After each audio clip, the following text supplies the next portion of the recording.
ધરણી ગર્ભ સંભૂતમ વિદ્યુત ક્રાંતિ સમપ્રભમ કુમારમ શક્તિ હસ્તમ ચ મંગલમ પ્રણમામ્ય. યુગ સહસ્ત્ર જોજન પર ભાનો. એક સેન્ટેન્સમાં તુલસીદાસે કહી દીધું કે સૂર્ય કેટલો દૂર છે અને નાસાને 8,000 કરોડનો ખર્ચો કરવો પડે પછી ખબર પડે છે.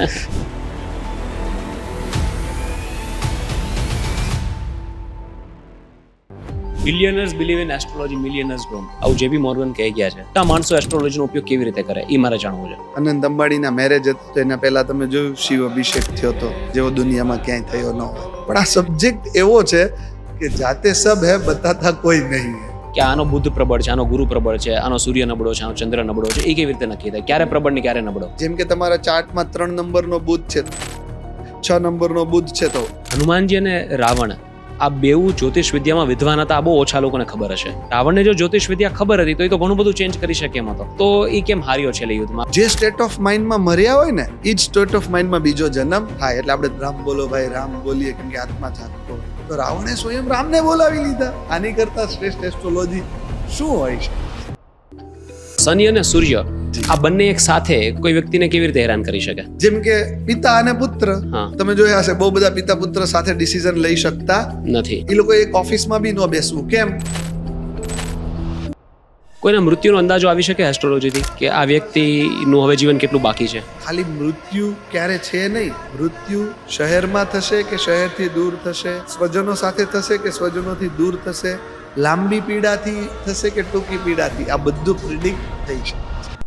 કોઈ વ્યક્તિ એસ્ટ્રોલોજીથી બીજાને નુકસાન પહોંચાડી શકે કે કોઈ નક્કી કરે કે મારે આની પથારી ફેરવવી છે? મંત્ર છે, તંત્ર છે. સારો ઉપયોગ છે, ખરાબ ઉપયોગ બી છે. મતલબ 100 માંથી 5 ફોન તો એવા જ આવે છે કે ભાઈ આ ગર્લફ્રેન્ડ રોંગ વસ્તુ છે ને.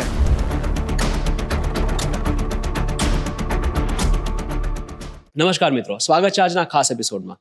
મિત્રો, આજે આપણે વાત કરવાના છીએ એસ્ટ્રોલોજી એટલે કે જ્યોતિષ વિજ્ઞાન. મિત્રો, જ્યોતિષ વિજ્ઞાનને લોકો અલગ અલગ રીતે સમજતા હોય છે. આ એક એવું વિજ્ઞાન છે કે જે ગ્રહો અને નક્ષત્રો જે આપણાથી લાખો કિલોમીટર દૂર છે ત્યાં થતી મુવમેન્ટ્સથી આપણા જીવન પર શું અસર થઈ શકે એની વાતો કરી બતાવે છે. મિત્રો, હજારો વર્ષ પહેલા ભારતમાં આપણા ઋષિમુનિઓએ જ્યારે વેદો લખ્યા ત્યારે એ લોકોને ખબર હતી કે સૂર્યની ગતિ શું છે, બીજા બધા ગ્રહોની ગતિ શું છે. જ્યારે સૂર્ય કોઈ સ્થાનમાં હોય ત્યારે ગુરુ કયા સ્થાનમાં હોય છે એમને ખબર હતી. અને એ જ ગ્રહોની મુવમેન્ટથી આપણા જીવન પર શું અસર થાય છે એ પણ એ લોકોને ખબર હતી. અને આ જ બધી વાતો જ્યોતિષ વેદાંગ નામના એક વેદાંગમાં એમણે મૂકેલી અને ત્યાંથી આપણા સુધી પહોંચી છે. અને આપણે નસીબદાર એટલા માટે છીએ કે એવા લોકો છે હજી કે જે લોકો એ જ્ઞાનને, એ વિજ્ઞાનને આપણા સુધી પહોંચાડી શકે છે. મિત્રો, એવા જ એક વિદ્વાન જ્યોતિષ આપની સાથે બેઠા છે આજે, આચાર્ય શ્રી ધાર્મિક શ્રી, કે જેઓનો પરિવાર 13 પેઢીથી જ્યોતિષ વિજ્ઞાન પ્રેક્ટિસ કરે છે અને લોકોને મદદ કરે છે. મિત્રો, આજે એમની સાથે ઘણી બધી વાતો કરવાની છે કે જ્યોતિષ વિજ્ઞાન છે શું, કેવી રીતે કામ કરે છે, તમારા અને મારા જીવનમાં કેવી રીતે અસર કરે છે, આપણા જીવનમાં આવતી આપત્તિઓને આપણે કેવી રીતે ટાળી શકીએ, અને આપણા જીવનમાં ઘણી બધી ઓપોર્ચ્યુનિટીઝ કે જે આપણે લઈ ન શકતા હોય કે પ્રાપ્ત ન કરી શકતા હોય એને આપણે નજીક કેવી રીતે લાવી શકીએ અને એમાં બેસ્ટ રિઝલ્ટ કેવી રીતે લાવી શકીએ એની વાતો આપણે કરવાના છે. મિત્રો, આજે આપણે વાત કરવાના છે બિઝનેસની, જોબની, વિદ્યાની, રિલેશનશિપની અને આ બધા જીવનના પાસાઓ પર એસ્ટ્રોલોજીની શું અસર છે એની વાતો કરવાના છે. તો ચલો શરૂ કરીએ. ધાર્મિક શ્રી, ખૂબ ખૂબ આભાર. સૌપ્રથમ તમે આવ્યા અમારા પોડકાસ્ટમાં. આપણે એકદમ બેઝિકથી બાલ મંદિરથી શરૂ કરીએ કે જ્યોતિષ વિજ્ઞાન, એસ્ટ્રોલોજી છે શું અને આનું મહત્વ શું છે? માયા મરી ન મન મરા, અમર મર ગયે શરીર, આશા તૃષ્ણા મરી કહે ગયે દાસ કબીર. આપણે બધી વૈરાગ્યની, ફિલોસોફીની ખાલી વાતો કરીએ છીએ અને ઘણા ગુરુઓ બી રોજ વૈરાગ્યની વાતો કરે છે, પણ સાચેમાં વૈરાગ્ય દેખાતો નથી. 10 કલાક તો ક્યાંક માયા પાછળ જ લોકો તો છે જ. તો એનો મતલબ કે આપણે મરી જાશું. કબીરજી કહે છે કે હું મરી જઈશ, તમે મરી જાશો, પણ આપણા બધાની ઈચ્છાઓ મરવાની નથી. આમાંથી ખાલી નાગા સાધુઓને આપણે સાઈડમાં રાખીએ છીએ. તો ઈચ્છા નથી મરવાની, એનો મતલબ કે માયામાં રહેવાનું છે. વાત છે ખાલી માયાનો સદુપયોગ કરવાની. પણ ઉપયોગ ક્યારે થાય? જ્યારે તમે માયાને પ્રાપ્ત કરી શકો ત્યારે. લક્ષ્મીજીને પ્રગટ કરીને સિદ્ધ કરવાની વાત છે. તો જે લોકો સંસારમાં માયા ઈચ્છે છે, માયા કહેતા મટીરિયાલિઝમ, ગાડી, બંગલા, મકાન, શોહરત, નેમ, ફેમ, પ્રતિષ્ઠા, રાજનીતિ, લોકચાહના, તો એના માટે એસ્ટ્રોલોજીનો સબ્જેક્ટ છે. સનાતન પરંપરાએ 2 વાતો કરી. જેને મોક્ષ જોતો હોય એને ભક્તિ માર્ગ, જ્ઞાન માર્ગ, વિપશ્યના અનેક વેદોએ મૂલ્યો આપ્યા, તપ, યમ, નિયમ. પણ જેને માયા જ્યોતિ હોય તો એના માટે એક જ્યોતિષ અંગ આપ્યું. જ્યોતિષનો અર્થ થાય છે વેદોના ચક્ષુ, કે જે વેદોની પણ આંખો છે. એટલે કે એક એવું સટીક ઓબ્ઝર્વેશન્સ કે જે તમને માયા ક્રિએટ કરવામાં વધારે અલાઇન કરે, એટલે કે જ્યોતિષ. જ્યોતિષ એટલે કે જ્યોત જગાવવી.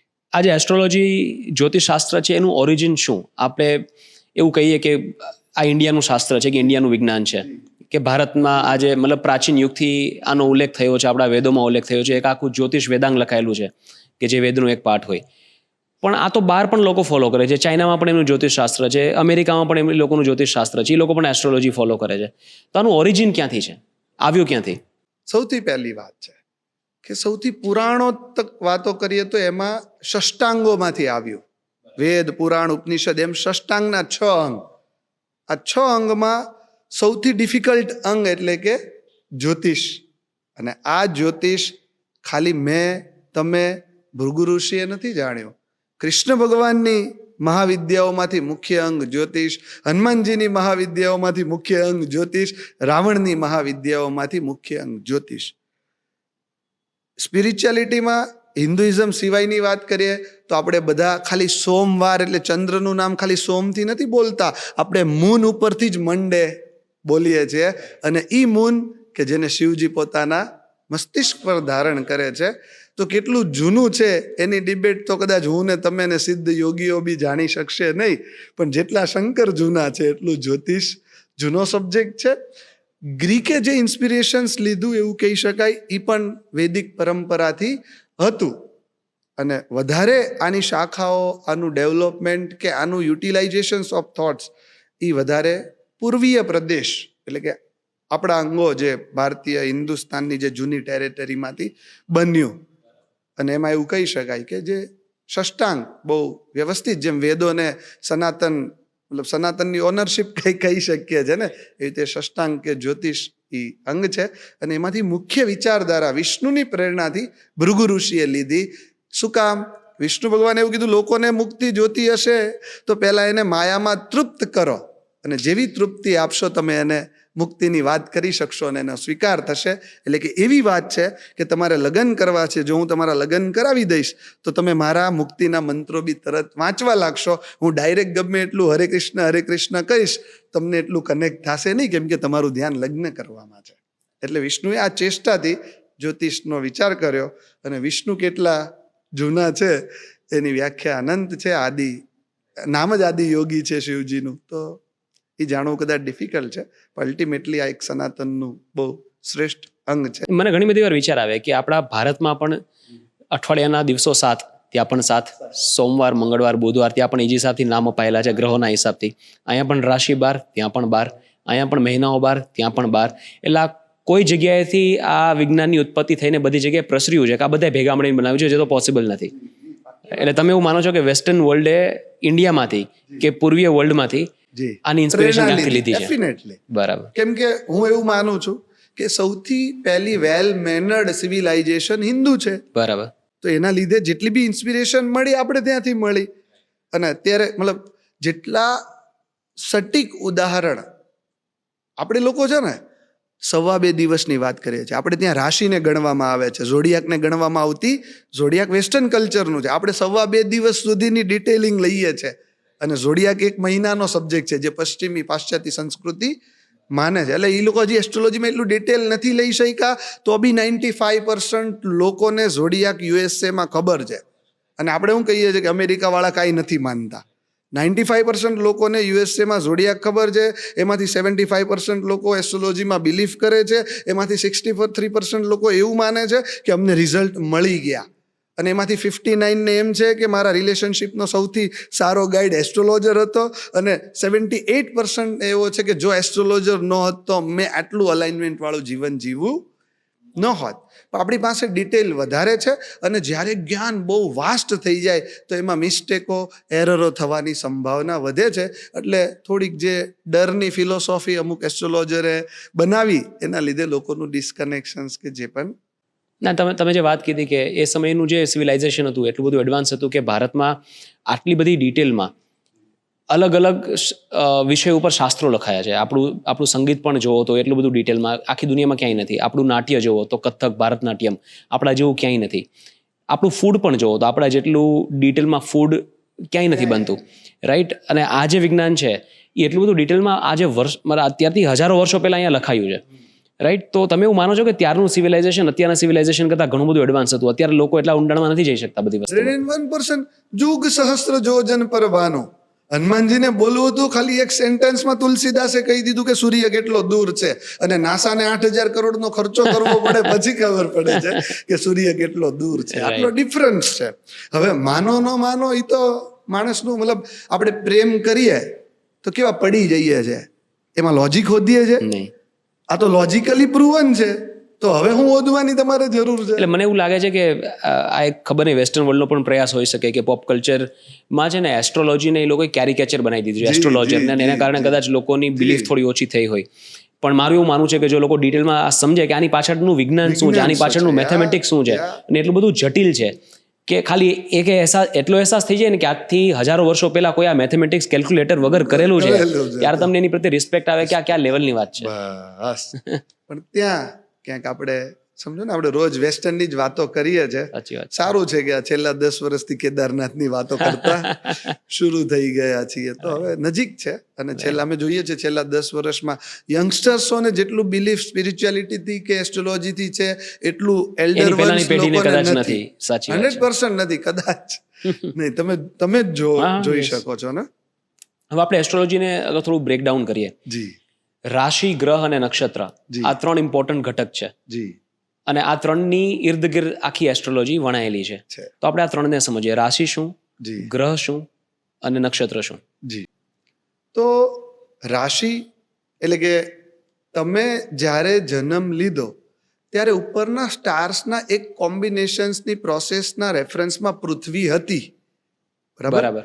અને એના બીજો રેફરન્સ હતો ચંદ્ર, બરાબર. તો ચંદ્રના રેફરન્સ, કે ચંદ્ર જ્યારે જે તારામંડળમાં હતો અને તમે જન્મ લીધો, એ તમારો રેફરન્સ છે કે તમે એક પ્રકારના પ્રકૃતિ ધરાવનાર માણસો હોઈ શકો, રાઈટ, બરાબર. કેમ કે તમે જો ને ચંદ્ર ઉપર હજારો ફિલોસોફી છે ને, બરાબર, કે અમાવસ ઉપર વધારે ગાંડો થાય છે, પૂનમ ઉપર કવિઓ વધારે કવિતા લખે છે. તો આ રાશિ છે કે તમે જન્મ લીધો ત્યારે ચંદ્ર કઈ રાશિમાં, એટલે કે એને હું નથી કહેતો, જેવી રીતે નાસા બોલે છે કે planet moon is in Aries, તો અમે બી એવું જ બોલીએ છીએ planet moon is in Aries. એ કઈ અલગ નથી, આ રાશિ છે, બરાબર. ચંદ્રમાં મનસો જાયતે, ચંદ્રમાં માનસિકતાનો કારક છે. ચંદ્રમાં મન, માતા, ઇમોશન્સ અને તમારી થોટ પ્રોસેસને બતાવે છે. એટલે આખા બધા દુનિયાના એસ્ટ્રોલોજરો ચંદ્રના રેફરન્સમાં એસ્ટ્રોલોજી, જેમ કે હું બી લખું છું કાંઈ બી, કે કોઈ બી સારા આર્ટિકલ્સ કે આ કોલમિસ્ટ તરીકે, તો એમાં ખાલી ચંદ્રનો કન્ટેક્સ્ટ લઈએ છીએ કે ઘટના બને કે ન બને, મનમાં બની જાય છે. આ છે રાશિ, બરાબર. બીજી વાત કરી ગ્રહ. તો જેમ ચંદ્ર એક રાશિમાં હતો એવી રીતે બીજા ગ્રહો પણ અલગ અલગ રાશિમાં એટ અ ટાઈમ, કે એક આપણે એવું સમજી લઈએ, તમારો જન્મ થયો ત્યારે એક ઉપરથી બ્રહ્માંડનો દૂરથી પાડેલો ફોટો, એટલે કે કુંડલી. વાહ ભાઈ વાહ. અને એમાં જેને પૃથ્વી સાથે વાઇબ્રેશન્સના લેવલે લેવા દેવા છે એવા 9 પ્લેનેટ્સ, બરાબર. એને 2D બનાવવાનો વાત, એટલે કે આપણે જે જન્માક્ષર જોઈએ છે તે, બરાબર. સેમ જેમ એક તારામંડળ રાશિનું છે ને એક તારામંડળ નક્ષત્રનું છે, એવી રીતે નક્ષત્રોના સ્વભાવ છે. અને હજી એક પોઈન્ટ, નક્ષત્ર એટલે બ્રહ્માંડનો નકશો ટૂંકમાં સમજીએ તો? હા, બ્રહ્માંડનો નકશો એક એવો નકશો કે જે પૃથ્વીની એક પ્રકૃતિને દર્શાવે છે, બરાબર. એટલે આપણે જોયું હોય ને કે આપણે જનરેશનને જેનઝી, મિલેનિયલ્સ આવું નામ આપીએ છીએ. તો હિન્દુ પરંપરાએ 2.5 દિવસની આખી જનરેશન્સ ડિસાઈડ કરી લીધી કે ચંદ્ર આવો હોય તો આવા લોકો, ચંદ્ર આવો હોય તો આવા લોકો. આપણે 10, 20 વર્ષના કન્ટેક્સ્ટમાં ચાલીએ છીએ. અને એક કુંડલીમાં હોય સ્થાન. સ્થાન એટલે કે ગ્રહ એક ઝોડિયાકના રેફરન્સમાં એક જગ્યાએ બેઠો તો એનો ફોટો આવ્યો, અને જે સ્થાનથી એવું નક્કી થાય છે કે એનો સ્વભાવ શું છે. જેમ કે મંગળ છે તો એને એક સ્વભાવ છે, હે ને?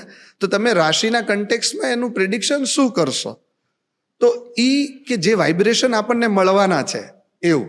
બરાબર. જેમ કે હું એમ કહું છું કે મંગળ લાલ છે, જો મેં પહેર્યો છે લાલ છે. હવે નાસાને પ્રૂવ કરવા માટે બીજા 10,000 કરોડ ખર્ચવા પડે છે કે મંગળ લાલ છે. મતલબ તમે જુઓ કે ભાઈ હું એમ કહું છું કે ધરતીના ગર્ભમાંથી નીકળ્યો તો નાસાએ શું કીધું કે ભાઈ મંગળ ઉપર માટીના, ધૂળના, જમીનના સંકેતો મળ્યા. તો કે ભાઈ હવે મંગળને આપણે પ્લેસ તો કરી દીધો, પણ એનો પ્રભાવ કેવો હશે? તો એની એક બિહેવિયર પેટર્ન, એના સિગ્નલ, એના વાઇબ્રેશન્સથી ઋષિ મહર્ષિઓએ અંતર્ગત ધ્યાનમાં જઈને જાણી. એટલે કે સ્થાન, એટલે કે સ્થાન, રાશિ, ગ્રહ અને નક્ષત્ર, 4 વસ્તુ છે બ્રહ્માંડનો એક ફોટો, જેનું કોઈ વ્યક્તિ વાંચે છે અને તમને વધારે અલાઇનમેન્ટ કરવાનો પ્રયાસ કરે છે, એટલે કે એસ્ટ્રોલોજી. મેં અત્યાર સુધીમાં સાંભળેલી સૌથી સટીક વ્યાખ્યા કુંડલીની કે તમારા જન્મ વખતે બ્રહ્માંડનો પાડેલો ફોટો એટલે તમારી કુંડલી. પરફેક્ટ છે. ઓકે, એટલે એવું હોય કે બધા ગ્રહની એક મુવમેન્ટની એક સ્પીડ છે. એમાં સૌથી ફાસ્ટ કદાચ ચંદ્ર છે કદાચ, હા, અને સૌથી સ્લો આઈ થિંક સૂર્ય છે, રાઈટ? અને એ લોકોના મુવમેન્ટ ના હિસાબથી તમારા જન્મ વખતે કયો ગ્રહ ક્યાં પહોંચ્યો છે અને ચંદ્રમા સાથે મતલબ એ કોરિલેશનમાં કેટલો દૂર છે, કેટલો નજીક છે, એ રેફરન્સના એની હિસાબથી એક એનું લગ્ન ચાર્ટ ગ્રહોના રેફરન્સ. બરાબર. જેટલો સારો એસ્ટ્રોલોજર એટલો સારા રેફરન્સની ડીપ. બરાબર. હવે આપણે આ ગ્રહોની પ્રકૃતિ સમજીએ, અલગ અલગ ગ્રહની.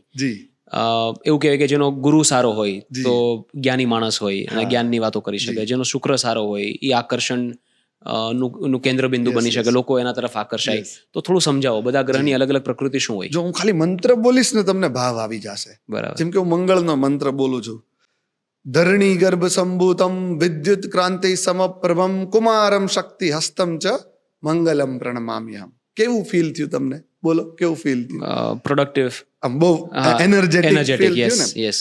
તો મંગળ કોણ છે? ધરતીના ગર્ભમાંથી નીકળો છે, એટલે કે રિયલ એસ્ટેટ અને ધરતી રિલેટેડ બધું. વિદ્યુત ક્રાંતિ સમપ્રભમ, power generation, renewable energy, trans હોય કે સ્પિરિચ્યુઆલિટી હોય, ડીજે હોય કે કોઈ પ્રકાશ હોય, એનર્જી. કુમારમ શક્તિ હસ્તમ ચ, પોલીસ જેવા, જેમાં લોકો યુવાન છે, આગ લગાવવા માટે આવ્યા છે, અને જેમાં બહુ પ્રેક્ટિકલ વાતો છે, એટલે કે આખો ફાઇનાન્શિયલ અને સીએ નો સબ્જેક્ટ. બરાબર. આવો મંગળ છે. બરાબર. ચંદ્રમા મનસો જાયતે, હું ચંદ્રમાની વ્યાખ્યા કરું છું તો ચંદ્રમા કોણ છે? મન, ઇમોશન્સ. હવે કોઈ એમ કે માતા કેવી રીતે, તો તમારા જીવનમાં સૌથી વધારે મન ઉપર પ્રભાવ કોનો હોય? માતાનો. તો ચંદ્રમા માતા સો જાયતે. બરાબર. ચંદ્રમા ગૃહ સો જાયતે, તો ભાઈ ચંદ્રમા ઘર કેવી રીતે? તો દુનિયાનું છેડો ઘર. તમે સૌથી વધારે સુકૂન ક્યાં મહેસૂસ કરતા હોય? મંદિર પછી તમારા ઘરે. તો આવી રીતે આખો સબ્જેક્ટ એટલો ડીપ ડાઈવ લગાડે. આ ચંદ્ર છે. જેવી રીતના હું નીલા જનમ સમાભાષમ, શનિની વાત કરું, નીલા જનમ સમાભાષમ, નીલા જસમ એટલે કે જે ગ્રે સ્કેલ જેવો છે, જે મહેનતમાં માને છે. રવિ પુત્રમ યમાગ્રજમ, જે સૂર્યનો પુત્ર છે, તાપીનો ભાઈ છે. છાયા માર્તંડ સંભૂતમ, જેની માતા છાયા છે. એટલે કે એની એક સ્ટોરી હું કહું તો, છાયા માતા હતી તો શનિદેવ થોડા ડાર્ક થયા. તો સૂર્યને શું થયું? મારું બાળક આવું ડાર્ક હોઈ ન શકે, હું તો આટલો તેજસ્વી. તો શનિએ શું કીધું? તમે ગમે એટલા તેજસ્વી, હું કર્મથી એવો બલિત થાઈશ કે કલિયુગમાં લોકો સૂર્યની વાત નહીં કરતા હશે, શનિની વાત કરતા હશે. એટલે આપણે વાત સાંભળીએ છીએ 7:30 તમારો શનિ કેવો ચાલે છે. એટલે કે શનિ તો કે જેટલું બી કર્મની વ્યાખ્યા છે એ શનિ છે.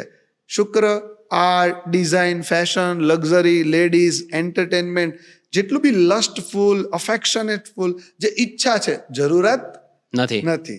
How short and sweet. શુક્ર કોણ છે? ઈચ્છા. રાઈટ. અને ગુરુ, દેવ ગુરુ બૃહસ્પતિ. ગુરુ એટલે શું?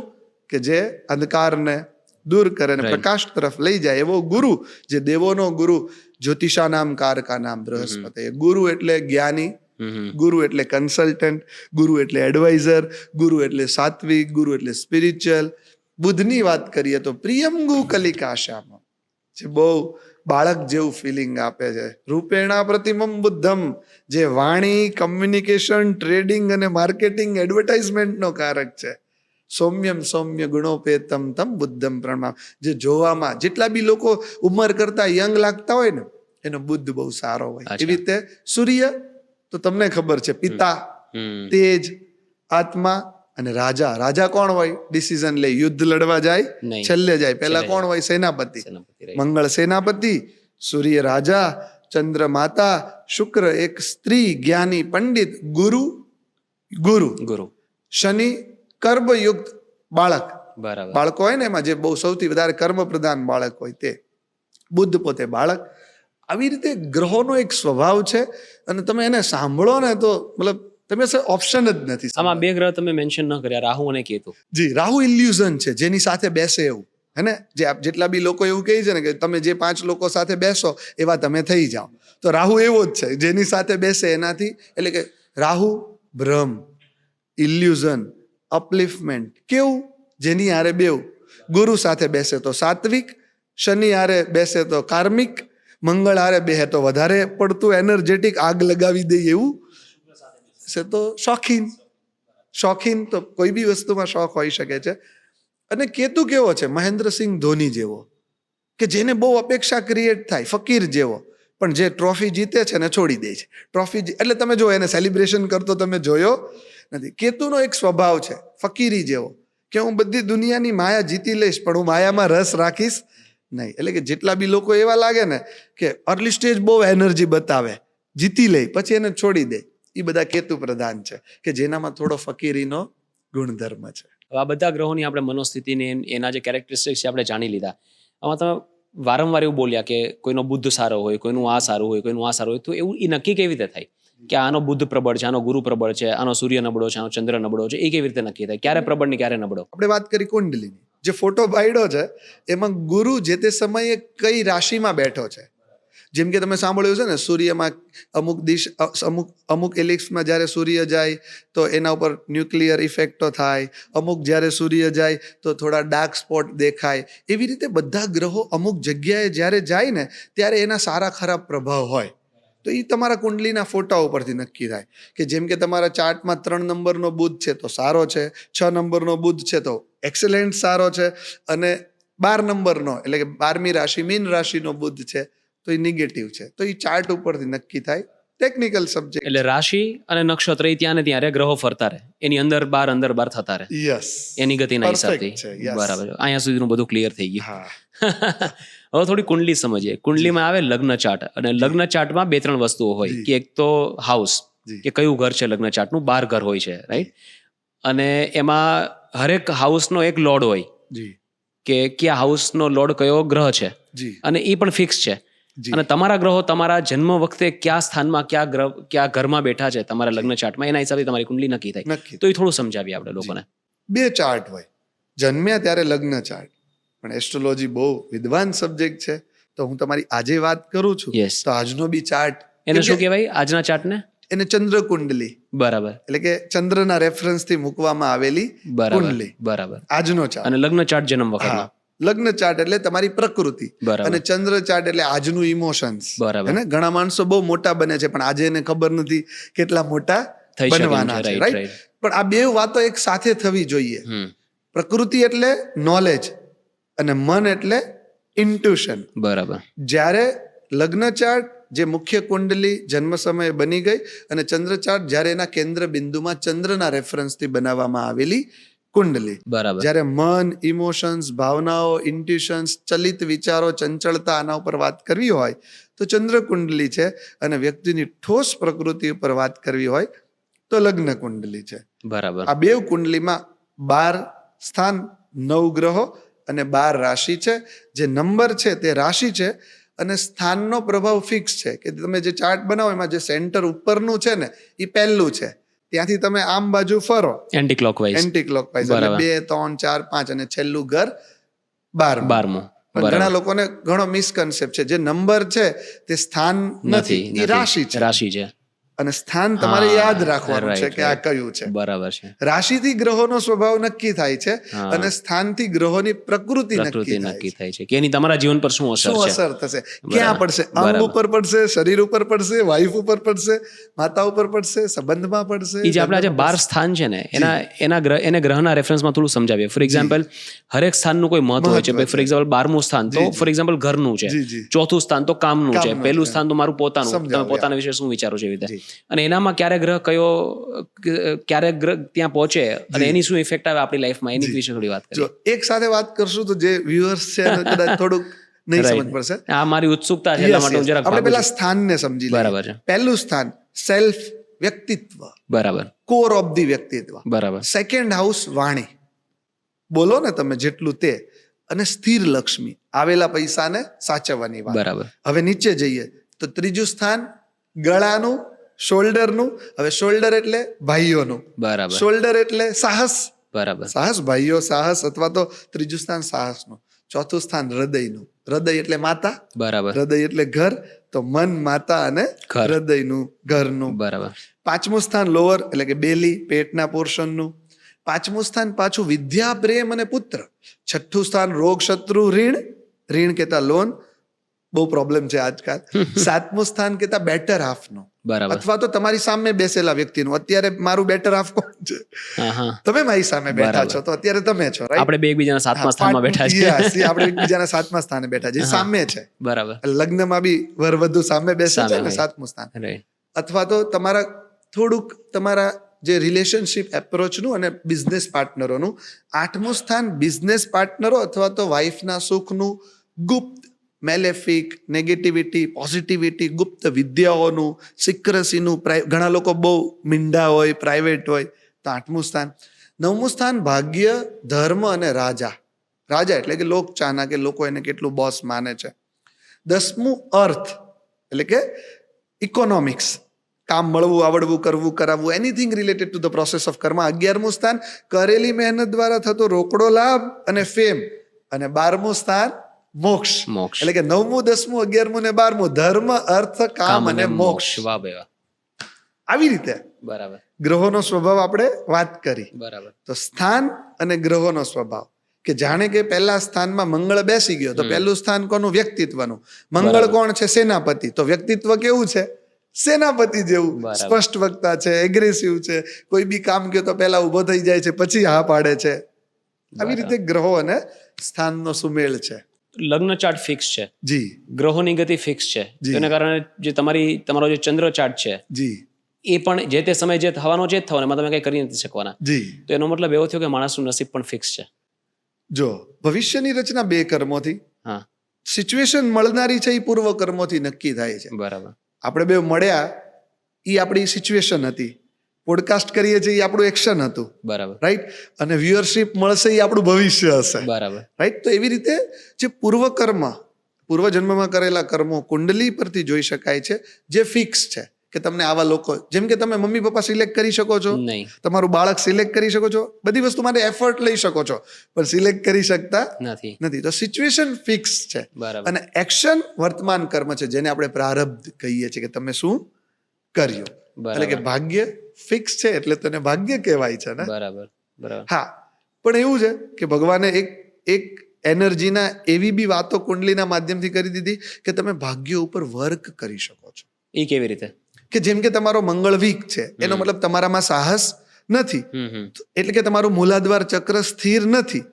તો તમે હનુમાનજીની પૂજા કરો, ગણપતિની પૂજા કરો અને મંગળના મંત્ર કરો, અથવા તો લાલ કલરને જોવો, લાલ કલર ધારણ કરો, અથવા તો ટ્યુઝડેના ફાસ્ટ કરો, તો તમારો મંગળ સ્થિર થઈ જાય છે. એટલે કે ધીમે અને તમે જો સાહસી કોણ હોય? જે સ્થિર હોય. બરાબર. જેવા સ્થિર થશો, સાહસ વધી જશે. તો પ્રકૃતિ સાથે આખી ગેમ પ્લે કરવાની છે. કોણ કેટલું સારું કરે છે, એટલું સારું એ પોતાના જીવનને બદલી શકે છે. બરાબર. આને તમે એમ કહી શકો છો ચમત્કાર, આને તમે ભાગ્ય બદલ્યું એવું બી કહી શકો છો. મારા કેસમાં હું ખાલી લોકોને અલાઇનમેન્ટ કરવાની વાત કરું છું. એ અલાઇનમેન્ટ જ કી છે મારા હિસાબથી. યસ. બધા એવું કહેતા હોય કે પુરુષાર્થથી પ્રારબ્ધ બને, હા, પણ પ્રારબ્ધ હોય તો જ તમને પુરુષાર્થની પ્રેરણા મળે. પ્રેરણા મળે. અને જે અલાઇનમેન્ટ છે કે કઈ જગ્યાએ પુરુષાર્થ કરવો, એ તમને કદાચ અહીંયાથી ખબર પડે. જી, પુરુષાર્થ 100 પ્રકારના છે. જ્યોતિષ એક પુરુષાર્થ છે ને. Right, right. અમે પૂજા કરાવીએ છીએ તો માનસિક મન શુદ્ધ કરીએ છીએ, પ્રેમ હૃદયથી ભગવાનને ભજીએ છીએ, તો ગ્રેટિટ્યુડ ક્રિએટ કરીએ છીએ, અને પછી આહુતિ આપીએ છીએ. જેવું અન્ન એવું મન. તો જેવું આહુતિ એવો યજ્ઞ. યજ્ઞ. જેવો યજ્ઞ એવો વાયુ, જેવો વાયુ એવું શરીર. રાઈટ. આમાં ક્યાં મિસ થાય છે? ભગવાન તો આપણે એટલા માટે સ્વીકાર કરવા પડ્યા કે આપણને ધાર્મિક શ્રીમાં જયભાઈમાં હજારો ભૂલ દેખાય છે, અને વિષ્ણુની વાત કરીએ છીએ તો આપણને પૂર્ણ પુરુષોત્તમ વાળી ફિલિંગ આવે છે. અને વ્યાસ મુનિ કે જે લાખો શેક્સપિયરને જોડીએ ત્યારે એક વ્યાસ બને અવતારોમાંથી, એણે કીધું છે કે આ ભગવાન છે તો શબ્દ પ્રમાણ કે અનુભૂતિથી આપણે ભગવાનની વાતો કરીએ. બાકી આખું મિકેનિઝમ ઓફ વિજ્ઞાન છે. સાચી વાત કે રોન્ડા મેમે વાત કરી દીધી, લો ઓફ અટ્રેક્શન, રવિકાંત નવલ કિશોરે બહુ બધી બુકો, બહુ બધા લોકોએ મોટિવેશન્સની વાતો કરી, પણ આત્મા સુધી અને તમને રિયલમાં કેર કે રિસ્પોન્સિબિલિટી ક્યારે ફીલ થઈ હશે? જ્યારે તમે તમારું બાળક પહેલી વાર હાથમાં લીધું હશે ને ત્યારે, અથવા તમારી વાઈફ સાથે પ્રેમથી. એનો મતલબ પ્રેમ કર્યા વગર કોઈ વાત આત્મા સુધી જાતી નથી, અને આત્મા સુધી જયા વગર કોઈ સંકલ્પ સિદ્ધ થતો નથી. એટલે ખાલી બોલવાથી કોઈ વસ્તુ નથી થતી, એના પ્રેમમાં પડવું પડે. અને એ શીખવાડ્યું હોય તો એ જ્યોતિષ છે. તમે હનુમાનજી અને રાવણનો અને વેદવ્યાસનો ઉલ્લેખ કર્યો. હવે મુનિ વેદવ્યાસ વિશે તો બધાને ખબર છે, એમને મહાભારતનું રચન કર્યું છે અને એની અંદર શ્રીમદ ભગવદ્ ગીતા છે, એટલે એમનું સ્થાન તો બધા સમજે છે. પણ હનુમાનજી અને રાવણ આ બેઉ જ્યોતિષ વિદ્યામાં વિદ્વાન હતા, આ બહુ ઓછા લોકોને ખબર હશે.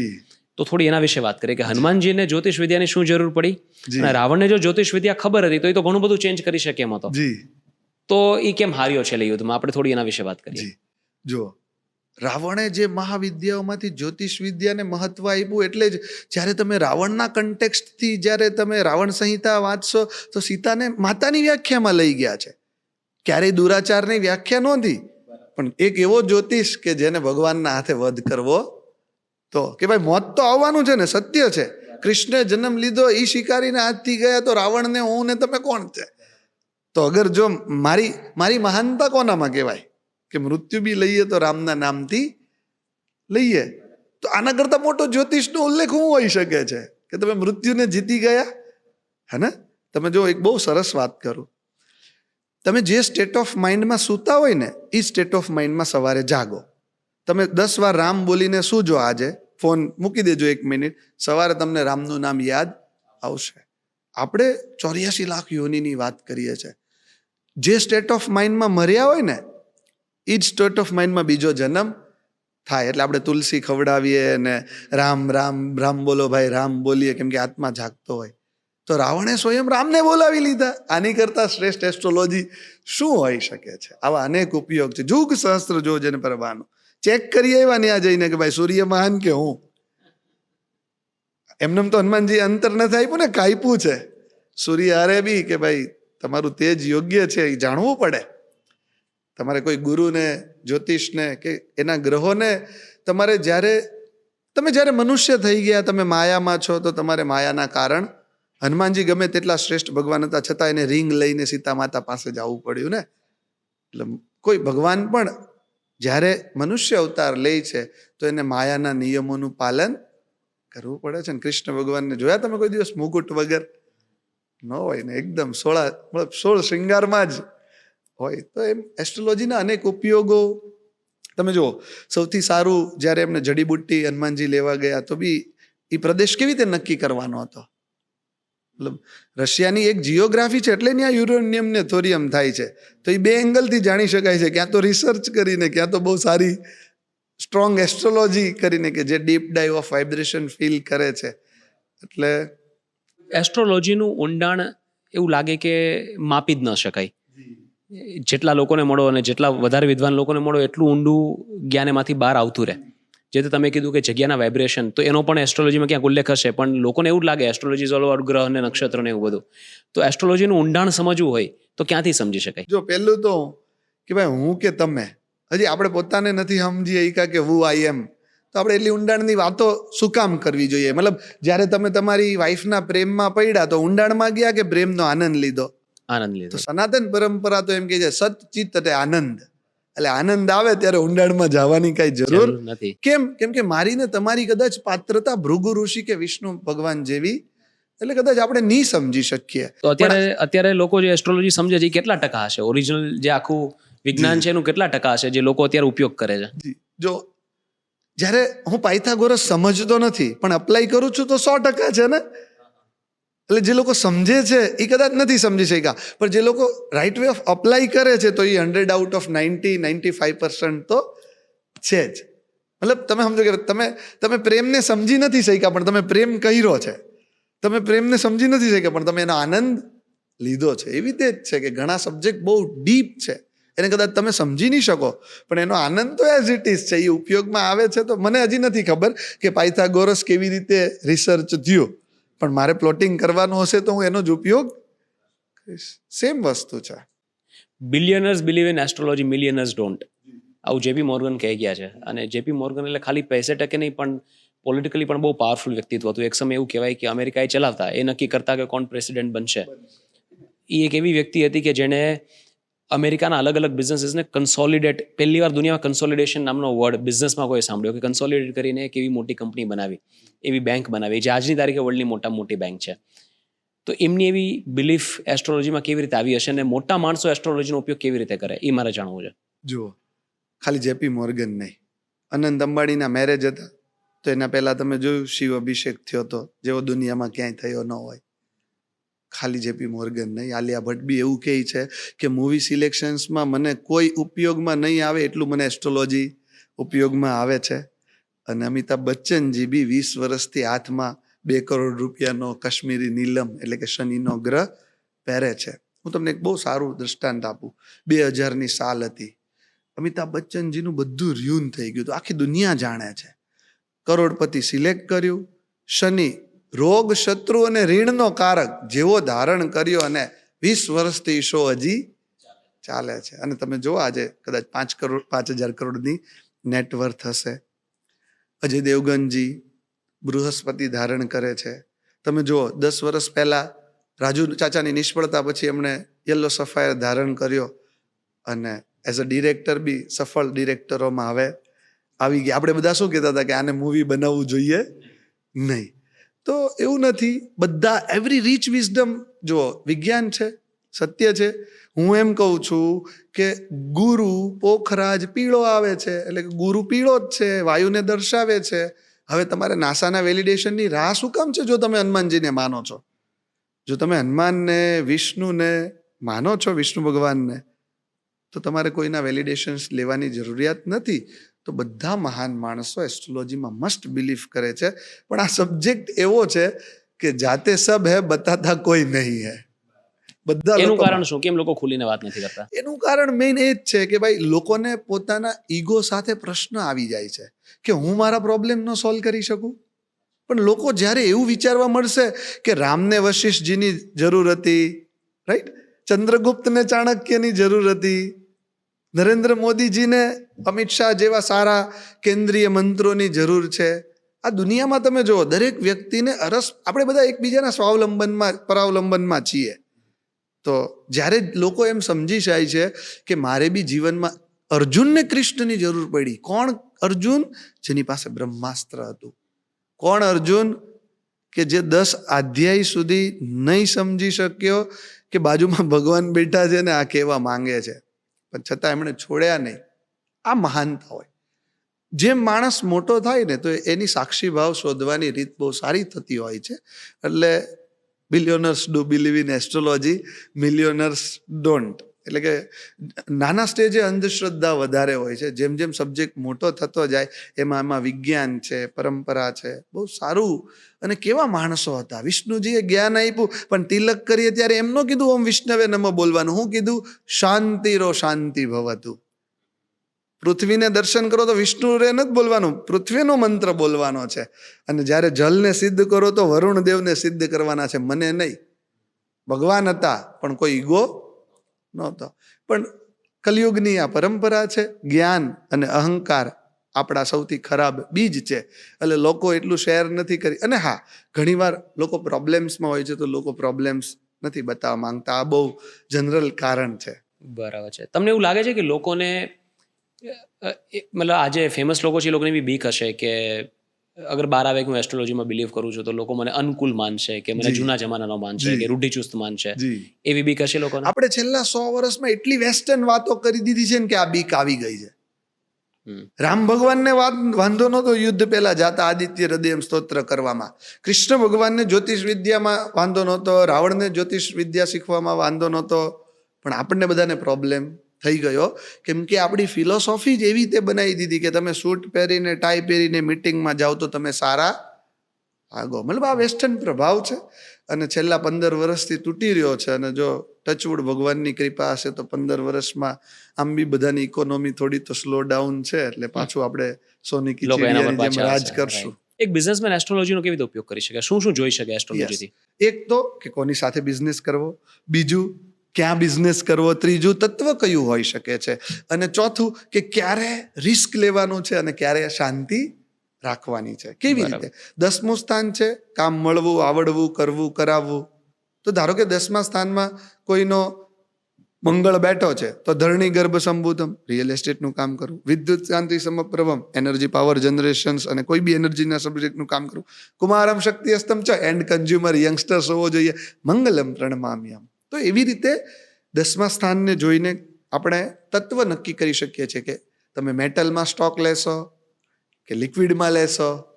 7th બરાબર. હાઉસથી તમને કેવો પાર્ટનર મળશે. અને લોકો તમે જુઓ, લોકો લોસ નથી કરતા, લોકોને 10માંથી 2 માણસ ખોટા મળે છે અને પૈસા લઈને તમે આ જ જોઈ હશે, કોઈની લોસની સ્ટોરીમાં કોઈ પ્રોડક્ટમાં લોસ નહીં કરી હોય, સાચી વાત છે. માણસ 10માંથી માણસો જ લીકેજ લઈને જાય છે. ઇનફેક્ટ મને એક એસ્ટ્રોલોજર એવું કીધું કે તારે કોઈથી પાર્ટનરશિપ નહીં કરવાની, તને નહીં પડે.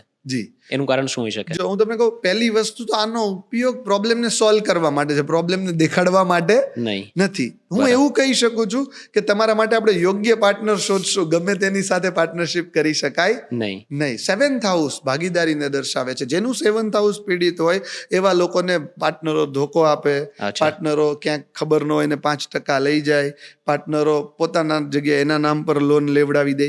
તો 7th કે 8th હાઉસને જોઈને પાર્ટનરનો ખ્યાલ રાખવો. બે પાર્ટનર, બરાબર. રિલેશનશિપનો પાર્ટનર બી અને બિઝનેસનો પાર્ટનર. કેમ? કોણ સાથે બેસવાનું છે, કોણ સામે બેસવાનું છે. બીજું, ઘણા તમે જોયા હશે 200 કરોડના ટર્નઓવર છે પણ મારા શ્રી પ્રોફિટ નથી થતો. તો 11th હાઉસ ફાઇનાન્શિયલ ઇન્કમ એટલે બેનિફિટ, રોકડા અને ફેમ, 2 વસ્તુ મળે ધંધામાં, પૈસા અથવા ક્રેડિટ. 11મું સ્થાન કામના, ધર્મ, અર્થ, કામ, મોક્ષ. તો કામ છે 11th હાઉસ. તમે એવા બહુ લોકો જોયા છે, મહારાજ શ્રી બહુ પૈસા આવે છે પણ આવેલા પૈસા ટકતા નથી. અને જેમ કે તમે જો કે રાકેશ ઝુનઝુનવાલા, વોરેન બફેટ, તો 15% જ કમાયા છે પણ પૈસા કેવા છે? ટકી ગયા છે, કમ્પાઉન્ડિંગ થયું છે. એટલે આપણે એની વ્યાખ્યા કરીએ છીએ ને. તો ખાલી ધંધો ચાલવો ઇમ્પોર્ટન્ટ નથી, ખાલી પૈસા આવવા ઇમ્પોર્ટન્ટ નથી, ખાલી ક્રેડિબિલિટી મળવી ઇમ્પોર્ટન્ટ, આવેલા પૈસા સ્થિર થઈ જાય. તો આ કન્ટેક્સ્ટમાં કે કોઈકના માટે અમે લક્ષ્મીને સ્થિરની સલાહ આપી શકીએ છીએ, ક્યાં ઇન્વેસ્ટમેન્ટ કરી શકે, કોની સાથે કરી શકે, કઈ પ્રોડક્ટમાં કરી શકે. હું એમ કહું છું 100 આઉટ ઓફ 100 નહીં, પણ તમે જે વિચારો છો ને અંદરથી જે નીકળવું જોઈએ ત્યાં તો પહોંચાડી શકાય છે. કોને કયો બિઝનેસ કરવો એ પણ એસ્ટ્રોલોજીથી નક્કી થતું હોય છે. 100% થઈ શકે. તો તમે આવા કોઈ દ્રષ્ટાંત આપી શકો કે કોનો કયો ગ્રહ મજબૂત હોય તો કયો બિઝનેસ કરવો જોઈએ? જેમ કે જેટલા બી લોકોનો મંગળ અને શુક્ર હોય, તો મંગળ કોણ છે? એનર્જી. શુક્ર કોણ છે? શોબાજી. તો જેટલા બી art, fashion, actor, artist, designer, શોબાજીની દુનિયામાં છે એનો મંગળ અને શુક્ર સારો હોવો જોઈએ, ન સારો હોય તો એને કરવો જોઈએ. બરાબર. જેટલા બી લોકો કન્સલ્ટન્ટ છે તો દેવગુરુ બૃહસ્પતિ ગુરુ જ્ઞાન આપવાનું કામ છે. બરાબર. ક્યાં તો ગુરુ સારો હોય એને કન્સલ્ટન્ટ બનવું, અને જેનો જે કન્સલ્ટન્ટ હોય હવે બની ગયા છે પૂછ્યા વગર એસ્ટ્રોલોજરને, તો એને ગુરુ સારો કરવો જોઈએ. જેનો ચંદ્ર સારો હોય એને ઇમોશનલ વર્ક હાથમાં લેવા, બરાબર. અથવા તો કોઈકના કામને સરળ બનાવવાના સબ્જેક્ટ લેવા, અથવા મેડિકલ જેવી ફિલ્ડમાં જવું. જેવી રીતના આપણે કહી શકીએ જેનો બુધ સારો હોય, વાણી જે બોલવામાં સારા, જેમ કે પોડકાસ્ટ છે એ બુધનો અને ગુરુનો બિઝનેસ છે. રાઈટ. કમ્યુનિકેશન્સ ફોનથી કે ટ્રાવેલિંગથી, નેટવર્કિંગ, માર્કેટિંગ, આ બધા સબ્જેક્ટ બુધના છે. બરાબર. શનિ તો જેટલું બી રફ છે, વેસ્ટમાંથી બેસ્ટ છે, માઇનિંગ છે, એમ્પ્લોયમેન્ટ છે, મજૂર છે, જે જોવામાં નથી ગમતું ને એ બધું શનિ છે. બંગાળ, બરાબર. જ્યાં કર્મ બહુ છે, બરાબર. તો એ શનિ છે. સૂર્ય તો જે લોકોને પોલિટિક્સમાં જવું છે એનો સૂર્ય સારો હોવો જોઈએ, સારો નહીં હોય તો સારો કરવો જોઈએ. રાહુ જે લોકો એડવર્ટાઇઝમેન્ટના, આપકી ટૂથપેસ્ટ મેં નમક હે કે આપ ક્લોઝઅપ કરતે હો, ઇલ્યુઝન ક્રિએટ કરવાનું છે એ રાહુ છે.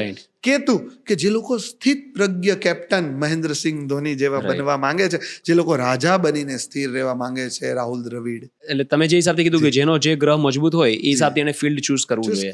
હવે મારો શુક્ર મજબૂત છે મને કેવી રીતે ખબર પડે? લગ્ન ચાર્ટથી. લગ્ન ચાર્ટમાં અગર જેમ કે શુક્ર 7મા નંબર એટલે કે તુલા રાશિમાં બેઠો છે તો એ સારો છે. મીન રાશિનો રાવણ જેવો સારો છે કે જેના ઘરે કોહલર કે જેકુવારના નળ આવી શકે છે, જેમ રાવણની સોનાની લંકા હતી. આજના કન્ટેક્સમાં આજનું જ્ઞાન છે. બરાબર. એટલે કોઈ જાણવું હોય પોતે, ફોર એક્ઝામ્પલ જેની પાસે તમારી જેવા એસ્ટ્રોલોજરનું એક્સેસ નથી, રાઈટ, અને કોઈ જાણવું હોય, કોઈ બિઝનેસ શરૂ કરે છે, તો એને એની કુંડલીમાં શું જોવાનું જેનાથી નક્કી કરી શકે કે મારે શું કરવું, કે કોઈની સલાહ જ લેવી પડે? એક તો 10મું સ્થાન કે કયા બિઝનેસમાં તમને મજા આવશે. 11મું સ્થાન કયા બિઝનેસથી તમને ફાયદો થશે. આ 2 જોવાના. એટલે 10મા અને 11મા સ્થાનમાં કયો ગ્રહ છે એ જોવાનું પહેલા. એમાં કઈ રાશિ છે, એનો માલિક કોણ છે અને કોણ છે, ત્યાં બેઠું કોણ છે. એક છે રાશિ, એનો માલિક. બીજું છે કે એ સ્થાનમાં કોણ બેઠું છે. આ 2 વસ્તુ જોવાની 10મા અને 11મા સ્થાનની. એના પછી ચાલો એમાંથી બહુ સારી ઇન્ફોર્મેશન ન મળે, ઘણીવાર એસ્ટ્રોલોજી ડિટેલ સબ્જેક્ટ છે, તો તમારા ચાર્ટમાં સૌથી સારો ગ્રહ કોણ છે. જેમ કે તમારા ચાર્ટમાં સૌથી સારો ગ્રહ ગુરુ છે, તો કન્સલ્ટન્ટની કોઈ પણ ફિલ્ડ તમે લઈ શકો છો. એટલે કે ક્યાં તો તમે ખાલી ગ્રહના કન્ટેક્સ્ટમાં અને ક્યાં તો કુંડલીના 10મા 11મા સ્થાનથી તમારે કઈ આપણે કહીએ ને લેણીઓ છે, તો એ લેણીઓ 10મા કે 11મા સ્થાનથી નક્કી થાય છે, એમાં બેસેલા અથવા એના માલિક ગ્રહોથી. ધાર્મિક શ્રી મારે આને હજી સિમ્પલ કરવું છે, એટલું સિમ્પલ કરવું છે જે લોકો આ જોવે છે ને એ લોકો નક્કી કરી શકવા જોઈએ કે એમને શું બિઝનેસ કરવો. જી. હવે હું મારી કુંડલી લઈને બેઠો છું, એમાં લગ્ન ચાર્ટ છે, એમાં 12 ખાના છે, એમાંથી 10મું અને 11મું ખાનું તમે કીધું બિઝનેસ માટે છે. બતાવે છે. Yes. હવે એની અંદર કયો નંબર લખેલો છે, જી. બરાબર છે, હા. અને એના ઉપરથી કેવી રીતે નક્કી કરવું કે મારે શું બિઝનેસ કરવો જોઈએ? પહેલા તો તમારે ગણી લેવાનું કે 10મું ખાનું કયું છે. બરાબર. ત્યાં જે નંબર લખ્યો છે અને ગ્રહ બેઠો છે એનું કોમ્બિનેશન એ લખેલું જોઈએ લગ્ન ચાર્ટ. લખેલું જોઈએ કે ભાઈ મંગળ ને 10 નંબર. બરાબર. હવે મંગળ ને 10 નંબર એટલે કે મકર રાશિમાં મંગળ ઉચ્ચનો. એટલે કે એ વ્યક્તિએ શું કરવું જોઈએ, જેટલું બી રિયલ એસ્ટેટ છે એવું, જેટલું બી એનર્જેટિક છે તેવું, જેવું બી આગ લગાવવાનું છે, આર્મી, પોલીસ, પ્રશાસન, વેહિકલ, વાહન, ઓટોમોબાઈલ કરવું. કોઈને 12 નંબર લખ્યો છે 10મામાં એટલે કે મીન રાશિ, અને ત્યાં વિનસ શુક્ર લખ્યો છે, તો મીન રાશિમાં શુક્ર ઊંચનો થાય છે. તો શુક્ર કોણ છે? મેકઅપ આર્ટિસ્ટ, મહેંદી આર્ટિસ્ટ, એક્ટર્સ, એક્ટ્રેસીસ, જેટલા બી લોકો એડવર્ટાઇઝમેન્ટ, જેટલા બી લોકો લક્ઝરીની બ્રાન્ડ કન્સલ્ટન્ટ, જેટલા બી લોકો શોબાજીની દુનિયામાં છે, એ બધા લોકોએ જેનો શુક્ર ઊંચનો છે નહીં કરવું. હવે બીજું કે ભાઈ ખાલી મીનમાં શુક્ર ઊંચ નથી, 7 એટલે કે તુલા રાશિનો શુક્ર હોય તો બી સેમ પ્રોસેસ છે. ખાલી મકરનો ઊંચનો મંગળ નથી, તમે ત્યાં મંગળ વૃશ્ચિક એટલે કે 8 નંબરનો કે 1 નંબરનો મંગળ હોય તો બી સેમ વાત છે. એવી રીતે જો કોઈને ત્યાં 4 નંબરનો ચંદ્ર લખ્યો હોય તો ચંદ્રમાં મનસો જાય તે, એટલે ફર્સ્ટ ક્રાય એન્ડ કન્ઝ્યુમરમાં જ્યાં બી માતાઓ આવે છે એ બધા બિઝનેસ 0 થી 12 વર્ષનું બાળક થાય છે એ બધું માતાનો સબ્જેક્ટ છે. સાયકોલોજિસ્ટ, સ્પિરિચ્યુઅલ હીલર, કન્સલ્ટન્ટ, આ બધું ચંદ્રમાનું છે. જેટલા બી હૃદયના કન્સલ્ટન્ટ છે, ડોક્ટર્સ છે જે હૃદયના કે નર્વ સિસ્ટમના છે. અગર 10મા સ્થાનમાં જેમ કે આપણે રણબીર કપૂરની વાત કરીએ કે અજય દેવગનની વાત કરીએ તો એ લોકોનું 10મું સ્થાન મંગળ અને શુક્રથી બહુ સોલિડ એક્ટિવ છે. 2 ગ્રહો છે. તો મંગળ કોણ છે? એનર્જી. શુક્ર કોણ છે? શોબાજી, આકર્ષણ. તો એ લોકો એમાં કરિયર બનાવવાનું, હીરો બની જવાનું, રાઈટ. એવી રીતે ધારો કે ત્યાં બુધ છે. બુધ કેવો છે? ટ્રેડિંગ, વાણી, કમ્યુનિકેશન, નેટવર્કિંગ. જેનો બી બુધ છે એ લોકો ટ્રેડિંગ સારું કરીએ, ફિઝિકલ ટ્રેડિંગની વાત કરીએ છીએ. અગર ત્યાં ગુરુ સારો છે એટલે કે 12 નંબરનો કે 9 નંબરનો ગુરુ છે તો એ સ્વગ્રહી ગુરુ, અથવા તો ગુરુ ત્યાં 4 નંબરનો કર્કનો ઉચ્ચનો ગુરુ, એવા લોકો કન્સલ્ટન્ટ બની શકે છે. એવા લોકો થોડા જ્ઞાની છે, એટલે કે સ્ટોક માર્કેટને બી સમજી શકે છે, સ્ટોક માર્કેટ કરી શકે છે. કન્સલ્ટન્ટની દુનિયામાં ટીચિંગ પ્રોફેશન, સીએ, વકીલો, સારા જે બી એજ્યુકેટરો છે એ બધા ગુરુ પ્રધાન છે. ત્યાં રાહુ છે તો એ શું કરી શકશે? Advertising, illusion.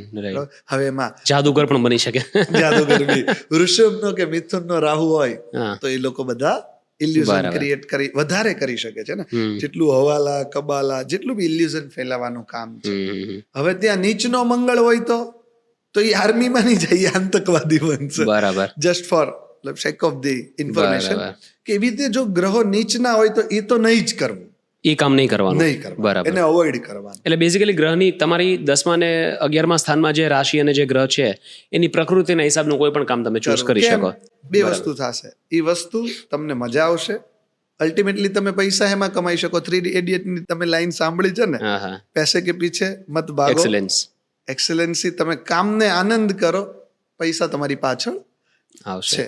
તો એવી રીતે ધાર્મિક મેં એવું પણ સાંભળેલું છે, જી ખબર નહીં સાચું એ ખોટું હોય, કે પહેલાના જમાનામાં લોકો, એસ્પેશિયલી જે જ્ઞાની લોકો છે જી કે જે રાજસી પરિવારો છે, જી. એ બધા એવું કરતા કે એવી રીતે બાળકનો જન્મ પ્લાન કરે જી કે જ્યારે બાળકનો જન્મ થાય ત્યારે ગ્રહો અને નક્ષત્રોની સર્ટેન એક જગ્યા હોય અને એ હિસાબથી શ્રેષ્ઠ પ્રતિભાવાળું બાળકનો જન્મ થાય. જન્મ થાય. યસ અને આવા ઘણા બધા એક્ઝામ્પલ્સ મેં સાંભળેલા છે. આ સાચું છે જી. ખોટું છે તમે જણાવી શકો? જી જો હું તમને આવું કહું, થાય. તમે પૂનમ હોય એ દિવસે વધારે રોમેન્ટિક હોય કે અમાસના દિવસે? પૂછું છું. પૂર્ણિમા ના, એટલે તો આપણે બધા ફૂલ મૂન વાત કરીએ છીએ ને, એમાં બરાબર. ધાર્મિક શ્રી બી આવી ગયા ને વિષ્ણુ ભગવાન બી આવી ગયા. બરાબર. બરાબર ને? તો એનો મતલબ કે તમે ધારો કે પૂનમના દિવસે પ્રેમ કરો છો તો બાળક કેવું થવાનું? રોમેન્ટિક થવાનું ને. તો બટ ઓબ્વિયસ છે ને. એમ નહીં, હું એ કહું છું કે જી એવા પણ લોકો વિદ્વાનો બેઠા છે કે જે આજથી 9 મહિના પછી, કે અગર જો આજે કન્સીવ કરી શકે તો જી. આજથી 9 મહિના પછી ગ્રહો અને નક્ષત્રોનો સ્થાન શું હશે અને એ હિસાબથી બાળકની કુંડલી કેવી હશે એડવાન્સમાં બનાવે હું એમ કહું છું અને પછી બાળક plan હું એમ કરે. કહું છું 9 મહિના પછીની વાત જ શું કામ, આજે પ્લાનિંગ કરવાનું છે એ બી એટલું જ ઇમ્પોર્ટન્ટ છે ને. અચ્છા. કે આ બે વ્યક્તિ સમાગમમાં જોડાય છે તો એ બી અવસ્થા એટલી જ જરૂરી છે ને. તો બરાબર. એનાથી નક્કી થાય છે, પ્લેનેટરીથી. બરાબર. તો પ્રીગર્ભ સંસ્કાર છે એસ્ટ્રોલોજીમાં તો, કે તમે બાળકનું પ્લાન નજીક કરો છો ને, કે તમે કન્સીવ કરવાની ટ્રાય કરો છો, એના 6 મહિનાથી તમારા આચાર વિચાર બદલી દો. તો કન્સીવની ડેટ બી એવી નક્કી કરો કે જ્યારે સૂર્ય ઊંચનો હોય તો રાજા જેવો કોઈ છત્રપતિ શિવાજી મહારાજ આવી શકે છે, ઊંચનો મંગળ હોય તો કોઈ આર્મી ઓફિસર, કોઈ નેવીમાં કે એરફોર્સ વાળો કોઈ આઈપીએસ આવી શકે છે, ચંદ્ર સ્વગ્રહી હોય તો કોઈ કવિ આવી શકે છે. તો ખાલી ગર્ભ આજના લોકો, જે લોકો બિલિયનર્સ છે, એ ખાલી બાળક આવવાની તારીખ નથી નક્કી કરતા. અમારી પાસે 1.5 વર્ષ પહેલાથી કન્સલ્ટ લે છે કે અમારે આ દિવસે કન્સીવ કરવું છે, આ પ્રકારનું બાળક જોઈએ છે, તો અમે આચાર વિચાર પ્રકૃતિ કેવી કરીએ અને ક્યારે અમે પ્લાનિંગ કરીએ. Ultimately everything is energy. એનર્જીને જો તમે અલાઇન કરો છો તો બાળક આવવાની વાતમાં, બાળકને લાવવાની વાતમાં અને બાળકને કન્સીવ કરવાની વાતમાં બધે લાગુ પડે છે. આ કોમન સેન્સ છે, આમાં કયા બહુ ઇઝી આન્સર છે. પણ આપણે એટલા બધા માયાવી થઈ ગયા છે ને કે આ બધી સેન્સેશન ઓફ લાઈફ આપણે મિસ કરી રહ્યા છે. અને જે લોકો એક લેવલ પર પહોંચી જાય છે ત્યારે એને યાદ આવે છે કે ખાલી હું પૈસામાં જ એસ્ટ્રોલોજીનો ઉપયોગ કરતો હતો, બાળકમાં કરી લીધો હોત તો પૈસાની કદાચ જરૂર નહીં પડત, બાળક ક્રિએટ કરી નાખત. હવે એવું વાતાવરણ હોય કે જે તમારા કંટ્રોલમાં કાંઈ નથી, બિઝનેસ એવું વાતાવરણ હોય કે જેમાં તમે તમારા ડિસિઝન મેકર છો, તમારે કોઈને પૂછવા જવાની જરૂર નથી, તો ત્યાં તમે એસ્ટ્રોલોજીનો ભરપૂર ઉપયોગ કરી શકો, શું કરવું, શું ન કરવું, ક્યારે કરવું. પણ હવે કોઈ વ્યક્તિ જોબ કરે છે, એની આસપાસનું વાતાવરણ એના કંટ્રોલમાં નથી, કોઈ બીજો ડિસાઇડ કરે એનો ગ્રોથ ક્યારે થશે, તો એ એસ્ટ્રોલોજીનો ઉપયોગ કેવી રીતે કરી શકે? તમે લગ્ન કરી લીધા, હવે તમારે ચલાવવાનું છે, તો તમે ડિવોર્સ તો ઓપ્શન તરત નથી, પણ તમે મનને શાંત તો કરી શકો છો ને. કે ભાઈ કોઈ વ્યક્તિ જોબ કરે છે, કોર્પોરેટ પોલિટિક્સનો શિકાર બને છે, તો જોબ છોડે કે ન છોડે એ તો જરૂરિયાત ઉપર છે, પણ એનું મન તો શાંત હોવું જોઈએ ને. જેમ હું એને ચંદ્રની રેમેડીઝ આપીશ, ચંદ્રમાં મનસો જાય. આપણે એક ઓમકાર કરીએ, ચલો ડીપ બ્રીથ ઇન કરો, મારી સાથે કરજો. બ્રીથ ઇન,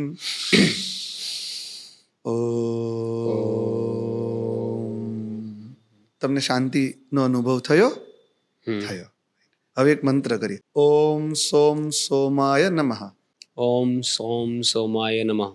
એનો મતલબ કે જ્યારે હું ચંદ્રનો મંત્ર આપું છું તો કોઈ પણ વ્યક્તિ શાંતિની ફિલિંગ લઈ શકે. કરે છે. તો પહેલો પોઈન્ટ તો શું છે? ક્ષમતા. ડિસિઝન તો પછીની વાત છે. તો જોબ વાળો વ્યક્તિ કદાચ તાત્કાલિક બધું નથી કરી શકતો, પણ જેટલો સ્થિર થશે એટલું એનું ભવિષ્ય યોગ્ય નિર્માણ બરાબર છે, કરી શકશે. રાઈટ ડિસિઝન લઈ શકશે. That is the thing. હે ને, લોકો ખોવાયેલા છે. સમજો, પૈસા ઓછા આવે એ પ્રોબ્લેમ નથી. આજની દુનિયામાં problem depressions, over thinking, lack of confident, દેખાદેખી, આના લીધે લોકો પ્રોબ્લેમમાં છે.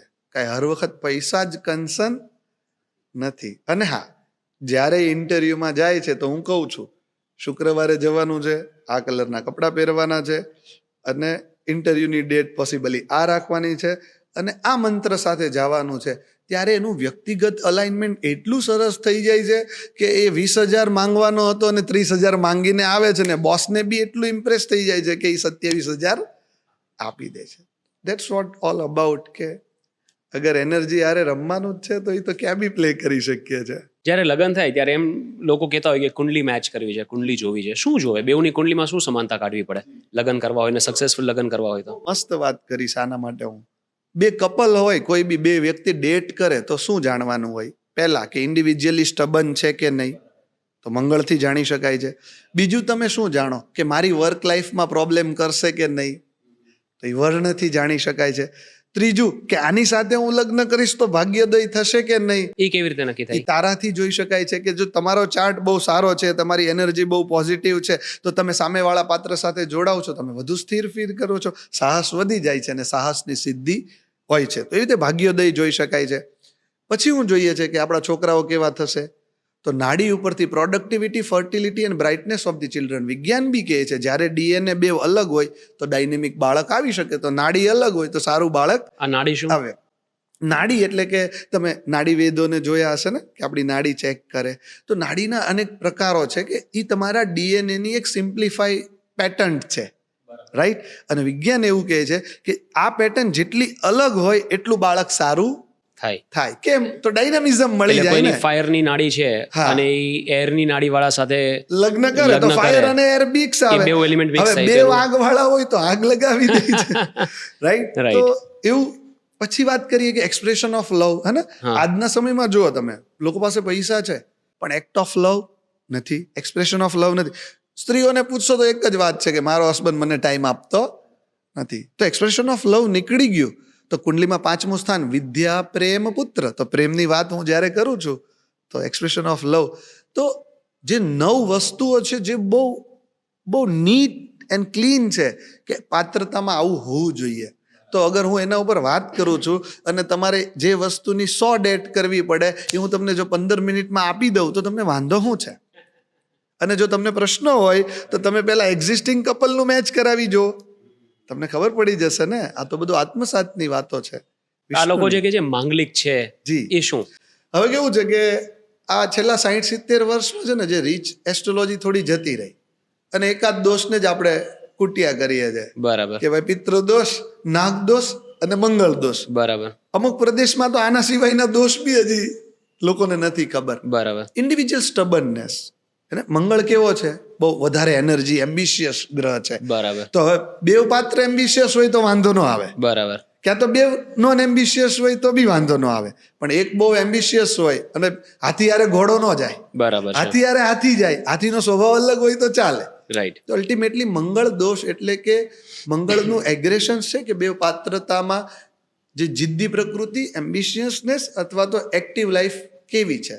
તો એ થોડોક ઇમ્પોર્ટન્ટ ફેક્ટર છે ને, કેમ કે મોટું કલયુગમાં બહુ પ્રેક્ટિકલ વાત મંગળ કરે છે અને હવે આપણે ઘોર કલયુગમાં આવી ગયા છીએ. બરાબર. મારી કુંડલીથી મારા નજીકના લોકોને, મારા સગાવાલાને કે મારા લાઈફ પાર્ટનરને ફરક પડે? મારી કુંડલીની અસર એના પર પડે? 100% તમારું 3જું સ્થાન ભાઈનું છે, હમ 4થું સ્થાન તમારી મમ્મીનું છે, 5મું સ્થાન તમારા બાળકોનું છે, 6થું સ્થાન તમારા શત્રુઓને બી ફરક પડે, અચ્છા. 7મું સ્થાન વાઈફનું, ભાગીદારોનું, 9મું સ્થાન તમારા ગુરુનું, ધર્મનું, 10મું સ્થાન તમારા વ્યાપારિક કલીગનું, 11મું સ્થાન તમને રૂપિયો કમાઈને આપતા હોય એ લોકોનું, બરાબર અને 12મું સ્થાન તમને જે મોક્ષ સુધી પહોંચાડવાના છે એ બધા લોકોનું.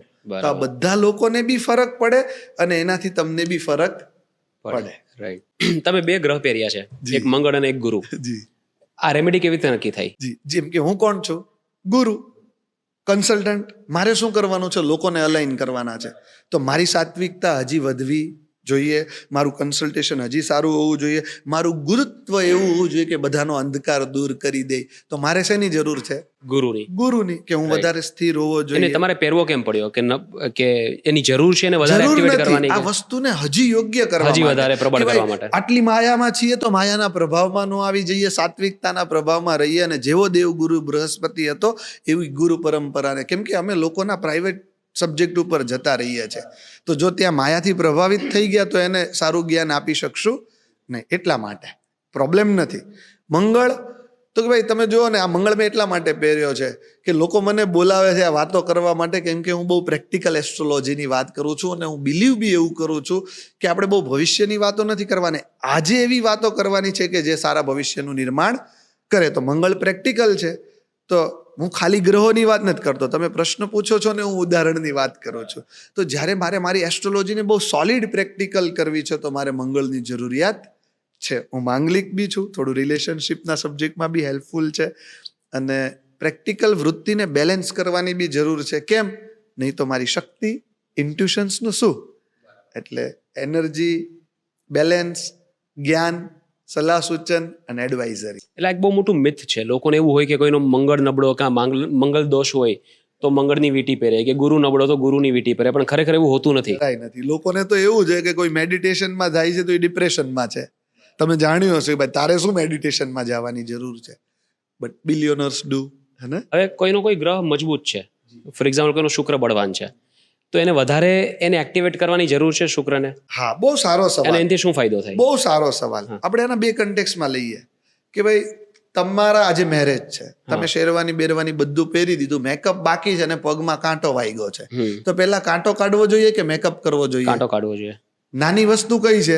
કાંટો. બરાબર. મોટી વસ્તુ મેકઅપ. પણ આપણે કરીએ છીએ હું કાંટો. તો તો પહેલા જરૂરિયાત કરવી જોઈએ. જે નીચના ગ્રહો છે એને વધારે સારા કરવા જોઈએ કે જેનાથી બેલેન્સ થઈએ, બરાબર. અને થોડો ગ્રોથ થાય પછી ઊંચના ગ્રહોને વધારે Activate નહીં કરવા તો જોઈએ. કેવું થાય, ઇમ્બેલેન્સ થઈ જાય ને, કે તમે બહુ આગળ પહોંચી જાઓ પણ તમે જોયા છે ને લોકો ઉપરથી Right. નીચે પડતા. Right right. આ બહુ એસ્ટ્રોલોજીમાં બી એસ્ટ્રોલોજરો બી આવું કરે છે, સારા ગ્રહને જ પંપ માર્યા કરે છે, એટલે એની મિસ્ટેક કોઈ જાણી શકતો નથી. એટલે ડાયરેક્ટ 12 સીડી પછી નીચે આવવું પડે. એટલે કે કોમન સેન્સ છે, ખરાબ ગ્રહને પહેલા સારો કરવો, Right. પછી સારા ગ્રહને સારો કરવો. ધાર્મિક શ્રી, મેં એવું પણ સાંભળ્યું છે કે કોઈ ગ્રહને સારો કરવા માટે એવું જરૂરી નથી કે તમે વીંટી જ પહેરો. ફોર એક્ઝામ્પલ મને કોઈ કીધું કે તમારો અગર શુક્ર પ્રબળ હોય તો તમે સફેદ કપડાં પહેરો તો વધારે એક્ટિવેટ થાય, કે તમે કોઈ બ્રાન્ડેડ પરફ્યુમ યુઝ કરો કે બ્રાન્ડેડ ઘડિયાળ પહેરો તો વધારે એક્ટિવેટ થાય, એવું હોય છે? જો તમારે લક્ઝરી બતાવી તો ખાલી રોલ્સ રોયની જરૂર નથી. હુબ્લોટની વોચ પહેરો તો બી બતાવી શકો છો, Right. રોલ્સ રોય રાખો તો બી બતાવી શકો છો, 1000 વીઘામાં ઘર બનાવો તો બી બતાવી શકો છો. બરાબર છે. તમારે કેટલી બતાવી છે એના ઉપર છે. બરાબર છે. એટલે કે ભાઈ શુક્રવારના ફાસ્ટ કરવાથી બી શુક્ર થોડો સારો થાય, મહાલક્ષ્મીની આરાધનાથી બી થાય, વ્હાઇટ, સિલ્વર કે પિંક કપડાં પહેરવાથી બી થાય, અને કોઈ સ્ત્રીઓની, કન્યાઓની પૂજા કરવાથી કે સ્ત્રીઓની રિસ્પેક્ટ કરવાથી બી સારો થાય, ઘરની સ્ત્રીઓની રિસ્પેક્ટ કરવાથી બી શુક્ર સારો થાય. પણ આ બધું નાનું નાનું હતું. રિયલમાં શુક્રનું ચક્ર અંદરથી મંત્રોથી સાધનાથી જ્યારે જાગૃત કરીએ છીએ તો એ 90-95% વાત. મેં એવું પણ માન્યું છે કે એવું પણ સાંભળ્યું છે કે દાન કરવાથી પણ કોઈ ગ્રહની જે ખરાબ અસર હોય તમારા પર એ ઓછી થઈ જાય. હા, જેમ કે ચંદ્રમાં કોણ છે? માતા. તો જેનો ચંદ્ર વીક છે તો એને શું કરવું જોઈએ? સિવિલ હોસ્પિટલમાં જોઈને જેટલી પ્રેગ્નેન્ટ લેડી હોય એની સેવા અચ્છા. કરવી જોઈએ. જેનો મંગળ વીક હોય, મંગળ કોણ છે? ભાઈ, અથવા તો સેનાપતિ એટલે વોચમેન કે ઓફિસરો, રાઈટ? તો એને શું કરવું જોઈએ? વોચમેનને હેલ્પ કરવી, ભાઈઓને હેલ્પ કરવી. બુધ કોણ છે? બાળક, તો એને બાળકોની સેવા કરવી, બરાબર. જેનો બુધ વીક હોય. ગુરુ વીક હોય તો કોની? ગુરુઓની સેવા કરવી, રિસ્પેક્ટ કરવી, દાન દક્ષિણા કરવી, એની ધર્મનું ફરક પડે. આચરણ કરવું. અને જો હું તમારા માટે કંઈક સારું કરું તો તમે મારા માટે કંઈક સારું કરશો. રાઈટ. તો તમે, તમારો ગુરુ વીક છે, તમે મને દાન આપ્યું તો હું શું કરીશ? આશીર્વચન આપીશ. Right. Vice versa, givers gain. આપે તો મળે. કોમન સેન્સ છે, એમાં કઈ જાણવાની જરૂર નથી. બહુ ઈઝી છે. તમે જ્યારે આ સબ્જેક્ટને સમજવા બેસો તો શનિ વીક છે તો શનિ કોણ છે? મજદૂર, એટલે મહેનતુ વ્યક્તિ. તો તમે લોકોને એમ્પ્લોયમેન્ટ આપવામાં હેલ્પ કરો, મજૂરોને સેવા કરો તો તમારો શનિ બલવાન થાય. સૂર્ય કોણ છે? રાજા. સૂર્ય વીક છે તો શું કરવાનું? સૂર્યને જળ તો આપીએ, પણ પોલિટિશિયનોને હેલ્પ કરવાની, તો તમારે જ્યારે જરૂર પડશે એ તમને હેલ્પ કરશે. રાઈટ. શુક્ર વીક છે તો એની આપણે વાતો કરી, સ્ત્રીઓની, વ્હાઇટ, સિલ્વર, પિંક, આ બધા કલરોની. તો બહુ બધા અંગ છે એસ્ટ્રોલોજીના બેલેન્સ કરવાના. હું તો કહું બધા કરી લો, જ્યાં સુધી પ્રોબ્લેમ નથી. હા, રાઈટ રાઈટ. જ્યાં તમને મેક સેન્સ નથી લાગતું એ નહીં કરો, ત્યાં સુધી તો કરો. રિલેશનશિપમાં જ્યારે બેઉ પાર્ટનરને અંદર અંદર વાંધો હોય જી અને ખૂબ વધારે ઘર્ષણ થતું હોય જી ત્યારે એસ્ટ્રોલોજી કેવી રીતે હેલ્પફુલ થઈ શકે અને શું જોવાનું? મેં 9 ફેક્ટર તો કીધા. હવે પહેલા તો હું એમ કહું છું કે એક્સપ્રેશન ઓફ લવ એટલે કે ભ્રુકુટી મેચ નથી થતી તો માણસનો એક્ટ ઓફ લવ નથી, એટલે પ્રોબ્લેમ છે, તો એને સારો કરવાનો. બીજું, રિલેશનશિપમાં 3 વસ્તુ. આને વધારે સિમ્પ્લિફાઈ કરો. રિલેશનશિપમાં સૌથી ઇમ્પોર્ટન્ટ શું છે? પ્રેમ. બરાબર. 5મું સ્થાન છે પ્રેમનું. ક્યાં તો પ્રેમ આપતા નથી આવડતો અને ક્યાં તો પ્રેમ મળતો નથી. આ બે બરાબર. કેસમાં જ પ્રોબ્લેમ છે. બરાબર. 5મું સ્થાન મજબૂત કરી દો એટલે રિલેશનશિપ સ્ટ્રોંગ બની જાય. બીજું છે, એ કેવી રીતે થાય? 5મું સ્થાન મજબૂત. જો ધારો કે 5મું તમારા 5th હાઉસમાં કોઈ રાશિ છે, હા. કોઈ ખરાબ ગ્રહ પડ્યો છે, તો એની આરાધના કરો, બરાબર. એનું દાન, એની કલર થેરાપી, એના નંબર, એના વાર ઉપર ફાસ્ટ અથવા એના ઈષ્ટદેવની ભક્તિ કરવા. બરાબર. કે જેમ કે તમારા 5મા સ્થાનમાં શુક્ર કન્યા રાશિનો નીચનો બેઠો છે, એનો મતલબ કે તમે બહુ એફર્ટ કરો છો પણ તમને પ્રેમ મળતો નથી. એટલે તમને પ્રોબ્લેમ ફીલ થાય છે. તમે શુક્રને સારો કરવા લાગશો, તમારું ચક્ર બેલેન્સ થશે, 2 ઘટના ઘટશે. સામેવાળા પાત્રને બેઝિક અટ્રેક્શન્સ થશે અને તમે સોલ્વ થઈ જશો. એટલે અડધા પ્રોબ્લેમ તો તમે સોલ્વ થાવ છો ત્યાં થઈ જાય છે અને અડધા સામે જેસ્ચર ઓફ લવ મળે ત્યાં થાય છે. એટલે 5મું સ્થાન. બીજું એક છે રિલેશનશિપને સારું કરવા માટે 8મું સ્થાન બી બહુ ઇમ્પોર્ટન્ટ છે. તમે સાંભળ્યું હશે સ્ત્રીઓને કે પુરુષને કે આ મારું સ્ટેન્ડ લેતી નથી. તો 8મું સ્થાન છે પતિ કે પત્નીનું સુખમાં કે દુઃખમાં ઊભું રહેવું. બરાબર. તો જેટલું 8મું સ્થાન મજબૂત કરો એટલું તમને સ્ટેન્ડ મળવાનું શરૂ થાય. અલ્ટિમેટલી સ્ટેન્ડ એટલે આધાર ફીલ થાય. બરાબર. આપણે બધા શું શોધીએ છીએ? મૂળ આધાર. જેટલું આધાર મળશે એટલું સ્થિર ફીલ કરશું. તો એવી રીતે 8મા સ્થાનના જે પણ ગ્રહો છે, રાશિઓ છે, એને આપણે જેવી રીતે ઉચ્ચ નીચની વાતો કરી એમ 8મા સ્થાનને જેટલું સારું કરવાનો પ્રયાસ કરશો એટલું તમારો બેટર હાફ સ્ટેન્ડ લેવાનું શરૂ થાય કરશે. જેમ કે 8મા સ્થાનમાં અગર તમારો નીચનો બુધ છે, એનો મતલબ તમારો પતિ તમારું સ્ટેન્ડ નથી લેતો. તમારી મમ્મીનું, એના મમ્મીનું લે છે, એના પપ્પાનું લે છે, ભાઈઓનું લે છે, પણ તમારું લેતો નથી. તો શું કરશો? તમે બુધને સારો કરશો. એટલે પહેલા તમને બુદ્ધિ આવશે કે આ આવું જ છે, એટલે કે અડધા પ્રોબ્લેમ ત્યાં સોલ્વ થાય છે. અને પછી સામેવાળાને બુદ્ધિ આવશે કે આને હવે સમજાઈ ગયું છે, મારે આનું બી સ્ટેન્ડ લેવું જોઈએ. લેવું પડશે. વાહ ભાઈ વાહ. ત્યારે એસ્ટ્રોલોજીની નેગેટિવ ઇમ્પેક્ટની વાત થતી હોય, એસ્ટ્રોલોજી એટલે કે કોઈ ગ્રહની નેગેટિવ ઇમ્પેક્ટની વાત થતી હોય, ત્યારે સૌથી વધારે કોઈ ગ્રહોની વાત થતી હોય તો શનિ, મંગળ અને રાહુ. એમાં સૌથી બદનામ જો કોઈ લોકોએ કરીને રાખેલો હોય તો એ રાહુને રાહુ અને શનિને. યસ. આપણે રાહુ અને શનિ વિશે થોડી વાત કરીએ. શનિ, કોઈ પણ ઉદ્યોગપતિનો શનિ સારો ન હોય એવું બને નહીં. અચ્છા. કેમ કે કર્મહીન નર પાવત નહીં. યોગ્ય કર્મ પ્રધાન વ્યક્તિ જ સારો ઉદ્યોગપતિ બની શકે છે. ભલે પછી એની નીચે હજારો મજદૂર હોય, પણ પહેલા તો એને બી મજદૂરી કરી હોય. એટલે કે જેનો શનિ સારો હોય એ તમને 0 માંથી અબજપતિ બનાવી શકે છે. એટલે શનિની બદનામી ખોટી છે. હું તો શનિના લીધે જ અહીંયા છું તમારી સાથે. અથવા તો શનિની 7.5 બી ખરાબ ફળ ક્યારેય નથી આપતી. જે કુંડલીમાં ખાલી નીચનો શનિ છે અથવા વેરી રોંગ પ્લેસ્ડ છે એવા લોકોને જ શનિથી બીવાની જરૂરિયાત છે. એટલે કે મેષ રાશિનો, એટલે કે 1 નંબરમાં શનિ લખ્યો છે તો એને 7.5 તહેસ નહેસ કરી શકે છે.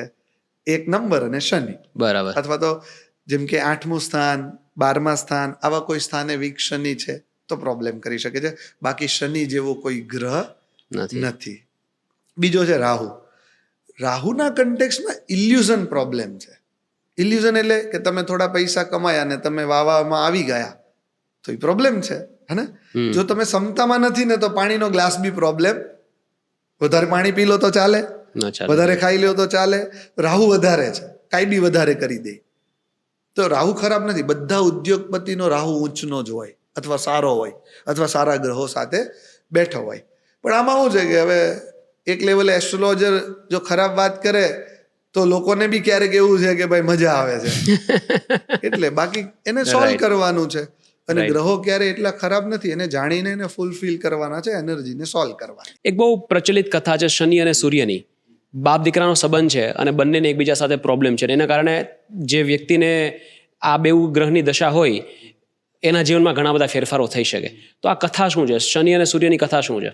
છાયા માર્તંડે સંભૂતમ. છાયાનો પુત્ર શનિ, સૂર્ય પુત્ર. સૂર્ય કોણ? રાજા, તેજસ્વી. બાળક કેવું થયું? ડાર્ક. તો એણે સૂર્યએ શું કીધું? આ મારું બાળક નહીં હોઈ શકે. તો શનિએ શું કીધું? કે હું એટલો કર્મથી મહાન બનીશ કે કળિયુગમાં લોકો મને યાદ કરશે અને કદાચ રાજાઓને ભૂલી ગયા હશે. અને તમે જુઓ આજે કિંગની વાત નથી, લોકો કિંગ મેકરની જ વાત કરે છે. એવો શનિ છે. એટલે મેં આગળ બી કીધું જેટલા બી બિલિયનર્સ છે એનો શનિ સારો છે. કેમ? કારણ કે આજનો ટાઈમ કર્મ પ્રધાન છે. કર્મહીન નર પાવત. ભાગ્યની વાતો પછી છે, પહેલા કર્મ તો કરો. સાચી વાત. એવો શનિ. તો શનિ અને સૂર્ય આ બંને એક સાથે કોઈ વ્યક્તિને કેવી રીતે હેરાન કરી શકે? જેમ કે પિતા અને પુત્ર. તમે જોયા હશે બહુ બધા પિતા પુત્ર સાથે ડિસિઝન લઈ શકતા નથી, હે ને? એ લોકો એક ઓફિસમાં બી ન બેસવું. કેમ? શનિ એમ કહે છે હું કહીશ એમ થશે, કેમ કે હું મહેનત કરું છું. સૂર્ય એમ કહે છે હું રાજા છું, હું કહું એમ કર. તો તમે જોજો, જે માણસ બહુ કરીને બતાવતો હોય ને એ કોઈનું માનતો નથી. ન હોય, કેમ કે એ કર્મનું જ માનતો હોય. સાચી અને જે માણસને કામ કઢાવવાની વૃત્તિ હોય ને એ ક્યારેય કર્મમાં ન માનતો, એ કામ કરાવવામાં જ માનતો હોય. તો જ્યારે સૂર્ય અને શનિ સાથે બેસી જાય ને તો પ્રોબ્લેમ થાય કે એક ઓર્ડર કરે છે ને એકને મહેનત કરવી છે, તો એ કે હું મહેનત હું કરું છું, તું શું કામ સલાહ આપે છો? સો ડિસિઝન લેવામાં અને કર્મને જસ્ટિફાઈ કરવામાં બેવની થોટ પ્રોસેસ એકદમ અલગ છે. બરાબર. એટલે સૂર્ય શનિ જ્યાં હોય એવા પિતા પુત્ર સાથે કામ કરી શકે નહીં. નહીં. હવે આ પનોતી શું છે?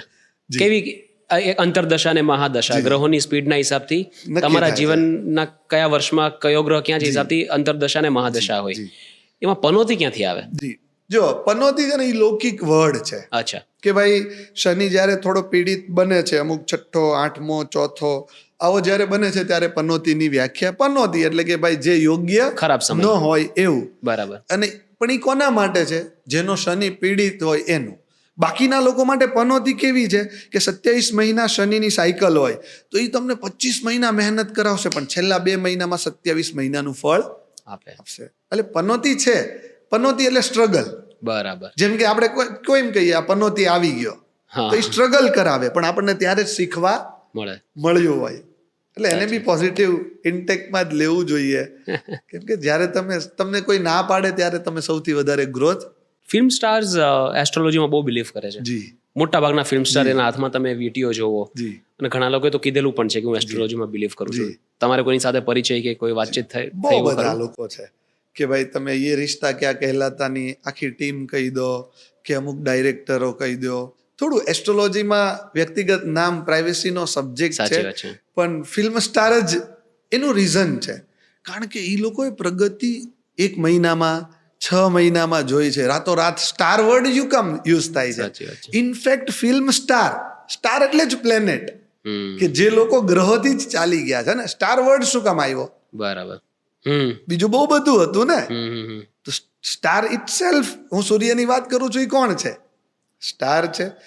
બીજું જેટલા બી એવા બિઝનેસ છે કે જેમાં ઇન્ડિવિજ્યુઅલ આકસ્મિક ઘટનાઓ બને છે, ફિલ્મ સ્ટાર, મેકઅપ આર્ટિસ્ટો, કોઈ પણ પ્રકારના મ્યુઝિશિયનો, આ બધા લોકોની લાઈફ રાતોરાત બદલાય છે. અને જે લોકોએ બહુ હાઈ અથવા બહુ લો જોયા હોય તો એમનામાં આ બધી બિલીફ સિસ્ટમ તરત આવી જાય. અનુભવનું એટલે એવું કામ કહી શકાય કે એ લોકોની લાઈફ એસ્ટ્રોલોજીથી કઈ ગ્રહોથી વધારે પડતી અફેક્ટ 100% થાય છે બીજા કરતા influence વધારે. છે. કેમ કે બરાબર. આર્ટિસ્ટ છે ને આખું ઇન્ડિવિજ્યુઅલ છે. બિઝનેસમેનો 1000 લોકોને ચાલે છે તો એના 1000 લોકોના ગ્રહો બી થોડો ભાગ બરાબર છે. ભજવે. પણ ધાર્મિક શ્રી છે તો હું એમ કહીશ તમે મારા આસિસ્ટન્ટને મળી લો તો તમે મળશો, તમને મને જ કન્સલ્ટ કરવું સાચી હશે. વાત મતલબ કોઈ એક આદિત્ય ગઢવી છે એમ કે હું કોઈક સિંગરને ગાવા મોકલી દઈશ, ચાલશે? એને જ જોવું નહીં પડે. ચાલશે. મતલબ મોટી આખી વેલ્યુ ઇન્ડિવિજ્યુઅલ છે. બરાબર. બીજા લોકોનો એટલો પ્રભાવ નથી. એટલે જેટલા બી લોકો ઇન્ડિવિજ્યુઅલ આર્ટિસ્ટ કે કન્સલ્ટન્ટ છે એના જીવનમાં એસ્ટ્રોલોજી જ મોટો ભાગ ભજવે છે. કોઈ વ્યક્તિ એસ્ટ્રોલોજીથી બીજાને નુકસાન પહોંચાડી શકે કે કોઈ નક્કી કરે કે મારે આની પથારી ફેરવવી છે, જી મારે આને નુકસાન પહોંચાડવું છે, તો એસ્ટ્રોલોજીથી થઈ શકે? જો ખરાબ ઉપયોગ થઈ શકે? જો વ્હાઈટ છે તો બ્લેક છે, નેગેટિવ છે, પોઝિટિવ છે, સારું છે, ખરાબ છે, મંત્ર છે તો તંત્ર છે, સારો ઉપયોગ છે તો ખરાબ ઉપયોગ બી છે. અચ્છા. પણ એનું જ ખરાબ થઈ શકે કે જે લોકો પોતે સ્પિરિચ્યુઅલી અલાઇન ન ન હોય. હોય, ગમે એનું નહીં થઈ શકે. અને એ જ વ્યક્તિ કરી શકે જે પોતે બહુ સ્પિરિચ્યુઅલી અલાઇન હોય કે રાઈટ. કોઈ યોગ્ય સિદ્ધ પુરુષો. બાકી આ 24 કલાકમાં જાદુ થઈ જાય ને વશીકરણ કરી શકીએ એ બધા જુઠ્ઠા છે. જે લોકો કોઈ વશિષ્ઠની જેમ વાત કરે છે અને બહુ ડીપ ડાઈવ લગાવીને જીવનને સમજે છે એવા લોકો કરી શકે. પણ એવા લોકો ખરાબ કરવામાં ટાઈમ નહીં બગાડે, એ લોકો જીવનને સારું કરવા માટે બહુ બગાડશે. પણ સાચી વાત છે. ડેફિનેટલી થઈ શકે. કે અગર આશીર્વચન છે તો નજર છે અને એવી જ રીતે વશીકરણ છે, સંમોહન છે, આ બધા ક્રમ બહુ સોલિડ રીતે એક્ઝિસ્ટ કરે છે. થોડો વિષયથી અગર ડાયગ્રેસ થાવ જી તો એવા ઘણા બધા પોઝિટિવ સિમ્બોલ્સ છે હિન્દુ ધર્મમાં જી કે સનાતન સંસ્કૃતિમાં સાથીઓ જી. એવું કહેવાય છે કે બહુ જ પાવરફુલ સિમ્બોલ છે. જી અને મેં એક વાસ્તુ કન્સલ્ટન્ટ સાથે મેં જોયેલું કે એમની પાસે એક મશીન હોય જી કે જે નેગેટિવ પોઝિટિવ એનર્જીને ઇમિડિયેટલી બતાવે. રિફ્લેક્ટ કરે મશીનમાં. જી તો કોઈ જગ્યાએ ખૂબ જ નેગેટિવ એનર્જી હતી ને ત્યાં ખાલી સાથીઓ કર્યો જી જી કંકુથી જી અને અચાનકથી મશીન પોઝિટિવ એનર્જી બતાવવા બતાવવા માંડ્યું. લાગ્યું. યસ. તો એને વિશે થોડી વાત કરો, તમને જો કઈ ખબર એક હોય તો તો. કલર, લાલ કલર સ્થિરતાનું પ્રતીક, મંગળ. સાથીઓ એનાથી કરીએ આપણે કંકુથી. કંકુથી. બને એનાથી ચૂના અને હળદરથી ઓટોમેટિકલી એનર્જીને બનાવી દે. બરાબર. પરિવર્તનનું પ્રતીક હે ને. આપણે ઉત્ક્રાંતિવાદની કે ઔદ્યોગિક ક્રાંતિની વાત કરીએ તો પહેલું શું દેખાય? પૈડું. તો બરાબર. સાથિયાનું જો આખી મુવમેન્ટ મોમેન્ટ છે. કૃષ્ણ ભગવાન શું કહે છે? આ દુનિયા પરિવર્તનશીલ છે, એટલે સાથિયાનું મહત્વ વધી ગયું. વાત જ એ છે ને કે ત્યાં બેસેલા સૂર્યને જે અહીંયા વાઇબ્રેશન્સ મોકલે છે ને, નાના કલરોનો ઉપયોગ કરીને, અમુક ચિહ્નોનો ઉપયોગ કરીને, આખું યંત્ર વિજ્ઞાન આના ઉપર છે. બરાબર. ને વાસ્તુ વિજ્ઞાન ને યંત્ર વિજ્ઞાન એના ઉપર છે. પ્લેસમેન્ટ ઓફ ધી પ્લેસ ઉપર છે, બરાબર. ચિહ્નો ઉપર, કલરો ઉપર અને જગાઓ ઉપર તો ડેફિનેટલી પ્રભાવ પાડે છે. કોઈના મૃત્યુનો અંદાજો આવી શકે એસ્ટ્રોલોજીથી કે આ 100% વ્યક્તિનું હવે જીવન કેટલું બાકી છે? કુંડલીમાં 8મું સ્થાન છે, મૃત્યુને બતાવે છે. પણ હું એવું શોર્ટ કહીશ કે તમે મૃત્યુ માટે આધ્યાત્મિક સલાહ સૂચનો લ્યો. એસ્ટ્રોલોજીનો શું કામ લેવો છે? તમે ક્યારે મર્યા શું તમને જાણીને ઇમ્પોર્ટન્ટ છે? તમે મર્યા પહેલા કંઈક સારું કરો. That's what about the life. પણ કદાચ કોઈને એની માટે જ જાણવું હોય કે હવે કેટલી લાઈફ બચી છે. 8મું સ્થાન છે ને કુંડલીમાં, જે મૃત્યુને બતાવે છે. પણ મોટાભાગના એસ્ટ્રોલોજર્સ કહેતા નથી હોતા. મોટા ભાગના ઉલટાના કહે છે ડરાવવા માટે. અચ્છા. નથી પૂછતા તો બી કહે છે. અચ્છા. અને નથી કહેતા કેમ કે થોડુંક ડીપ એસ્ટ્રોલોજી છે. ખાલી મૃત્યુ ક્યારે છે નહીં. મૃત્યુ શહેરમાં થશે કે શહેરથી દૂર થશે, સ્વજનો સાથે થશે કે સ્વજનોથી દૂર થશે, લાંબી પીડાથી થશે કે ટૂંકી પીડાથી, આ બધું પ્રિડિક્ટ થઈ શકે છે. ક્યારે થશે એ પણ પ્રિડિક્ટ એ થઈ પણ શકે. પ્રિડિક્ટ થઈ શકે છે. હા, એમાં બદલાવ તો તમે પ્રારબ્ધના કર્મોથી કર્યો હોય તો 1-2 વર્ષની ઘટનામાં બદલાવ. કેમ? આપણે એક અતીત અને એક સંચિત, આ બેવને, ભવિષ્ય અને અતીતને મિક્સ કરી રહ્યા છે, તો એમાં થોડોક પ્રભાવ આપણે પાડી શકીએ છીએ. પણ 100% અગર હું એમ કહું છું 72, તો એનો ગાળો 68 થી 75 નો છે. પણ એ બહુ પ્રિડિક્શન્સમાં ન લાવું. આપણે જીવન બદલવું છે. મારી ભલે ને ક્યારે બી જઈએ, શું ફરક પડે? એક બહુ બેઝિક સવાલ પૂછું, કદાચ સ્ટુપિડ સવાલ પણ લાગશે, કે અતિશય સારી કુંડલી કોને કહેવાય? કોની કુંડલી બહુ મસ્ત છે? ભગવાન રામની બધા ગ્રહો ઉચ્ચના સ્વગ્રહી. ભગવાન રામની, છતાં એમના જીવનમાં આટલી બધી પીડા હતી જી. 14 વર્ષની. જો 14 વર્ષની પીડા મળી પછી આખી દુનિયા એને પગે લાગે છે ને, તો તમને એ પ્રતિષ્ઠા ગમશે કે પીડા ગમશે? પ્રતિષ્ઠા ગમશે. તો વાત કરીને શનિની, 25 મહિના તમને સ્ટ્રગલ કરાવે, પછીના 2 મહિના કરેલું કોઈનું જાતું નથી. ભગવાન રામ બોલ્યા ને, તમે ખાલી રામ ન બોલ્યા. ભગવાનનું ટેગ લગાડવા માટે 14 વાર. અને તમે જો, તમે જોયું હશે ને કે ભાઈ આલ્બર્ટ આઇન્સ્ટાઈન એવું કરતો, જ્યારે મને કોઈએ ના પાડી ત્યારે મારો ગ્રોથ વધારે થયો. એટલે કે જે માણસ વધારે મહાન બનવાનો હોય તો એને રાઈટ વે ઓફ સ્ટ્રગલ આવે. પણ સ્ટ્રગલ કોને લાગે છે? તમને. રામના મોઢા ઉપર તો સ્મિત હતું. એના ગ્રહો બતાવે છે કે એને સ્ટ્રગલ લાગતી નહોતી, એટલે ભગવાન બની ગયા. એવું કહેવાય કે અત્યાર સુધીમાં સૌથી સારી કુંડલી રામ ભગવાનની હતી. 100% રામ ભગવાનની કુંડલી હતી. એટલે તમે જુઓ ને, બધું સ્મિતથી સ્વીકાર કર્યું. મતલબ દુનિયાનું સૌથી મોટું દુઃખ એને દુઃખ જ ન લાગ્યું. તો આ જીવનનો મૂળ અર્થ શું છે? કે જેને દુઃખ ન લાગે એટલે એ મોક્ષિત થઈ ગયા. બહુ મોટી વાત છે એકચ્યુઅલી, કે 100%. દુઃખ ન હોવું હા. એના કરતા વધારે મહત્વનું એ છે કે દુઃખ મહેસૂસ ન થવું. દુઃખ જો સંસારે દુઃખાલય, ભગવદ્ ગીતા શું કહે છે? સંસારે દુઃખાલય. આપણે બધા દુઃખ માટે જ આવ્યા છે. ને શંકરાચાર્ય શું કે જગત મિથ્ય, બધું ખોટું છે. એક તો દુઃખ હાટું આવ્યા છે, બીજું બધું ખોટું છે. તો આ બે લાગવાનું બંધ થઈ જાય તો તમે અત્યારે લિબરેશન્સમાં છો, મુક્તિ મળી ગઈ તમને. એવું કોનું તમે કેરેક્ટર જોયું? રામનું. આ એની ઉચ્ચની નિશાની નહીં. તમે કોને મહાન ગણો છો એઝ અ બિઝનેસમેન? કે જે સ્ટ્રગલમાં હારતો ન હોય. તો રામ ભગવાન રોજ સવારે નહોતા હારતા, રાઈટ. રાજા બની ગયા, રાજા રામ. આ ખરેખર બહુ મોટી વાત છે. આ પોડકાસ્ટનો અગર ક્રક્સ કાઢીએ તો એ છે કે કારણ કે ઘણા બધા પોતાના પ્રોબ્લેમ્સનું રિપેરેશન કરવા માટે એસ્ટ્રોલોજર પાસે જતા હોય, પણ એસ્ટ્રોલોજર તરીકે તમે આની પહેલા પણ મને એક વાત કીધી હતી કે મારું કામ એ છે કે તમને જે અત્યારે પ્રોબ્લેમ છે એ પ્રોબ્લેમ લાગે નહીં ને, એ હિસાબથી તમને સ્પિરિચ્યુઅલી અલાઇન પહેલા કરો, પછી પ્રોબ્લેમનું સોલ્યુશન આવશે. કેમ કે અડધું તો ત્યાં જ સોલ્વ થઈ જાય છે ને. સાચી વાત. જ્યારે તમે સમતામાં છો, મતલબ પ્રોબ્લેમ નથી હોતો, અને જ્યારે પ્રોબ્લેમ નથી હોતો ત્યારે સફળતા બહુ નજીક હોય છે. આના પરથી મારો એક બીજો સવાલ છે કે રાઈટ એસ્ટ્રોલોજર કેવી રીતે ચૂઝ કરવો, કોના પર વિશ્વાસ કરવો? એક તો જે વ્યક્તિ ડરાવે એ સારો ગુરુ ન હોઈ શકે. બીજું, જે વ્યક્તિ પૂછ્યા વગર તમને 80-90% જાણતા ન હોય ને, એ બી સારો ગુરુ ન હોઈ શકે. સનાતન પરંપરાની એક પ્રકૃતિ, ગુરુ એવો જોવો જોઈએ તમારી આંખોમાં જોવે ને 15 મિનિટમાં તમારા ચરિત્રને નક્કી કરી દે. કેમ? તો તમારી યારે રાઈટ વે ઓફ પ્લે કરી શકે, કે તમારા જીવનને બદલી શકે. અને ત્રીજું, કે જેનામાં તપ, યમ, નિયમ જેવી બેઝિક સનાતન પરંપરાની પ્રકૃતિ હોય કે જે પોતે બી થોડા મંત્ર કરતા હોય અને કાંઈ બી એસ્ટ્રોલોજી આજના સમયે તમે જુઓ કોઈ બી એસ્ટ્રોલોજી કરે છે, પણ વિષ્ણુએ શું કીધું, કોઈ યોગ્ય બ્રાહ્મણ જેવો તપસ્વી હોય તો એ સારો એસ્ટ્રોલોજર છે. રાઈટ. અને હાવ બેઝિક છે, જે વ્યક્તિ તમારા વિશે તમને પૂછ્યા વગર ઘણું ખરું બોલી શકે એ રાઈટ એસ્ટ્રોલોજર.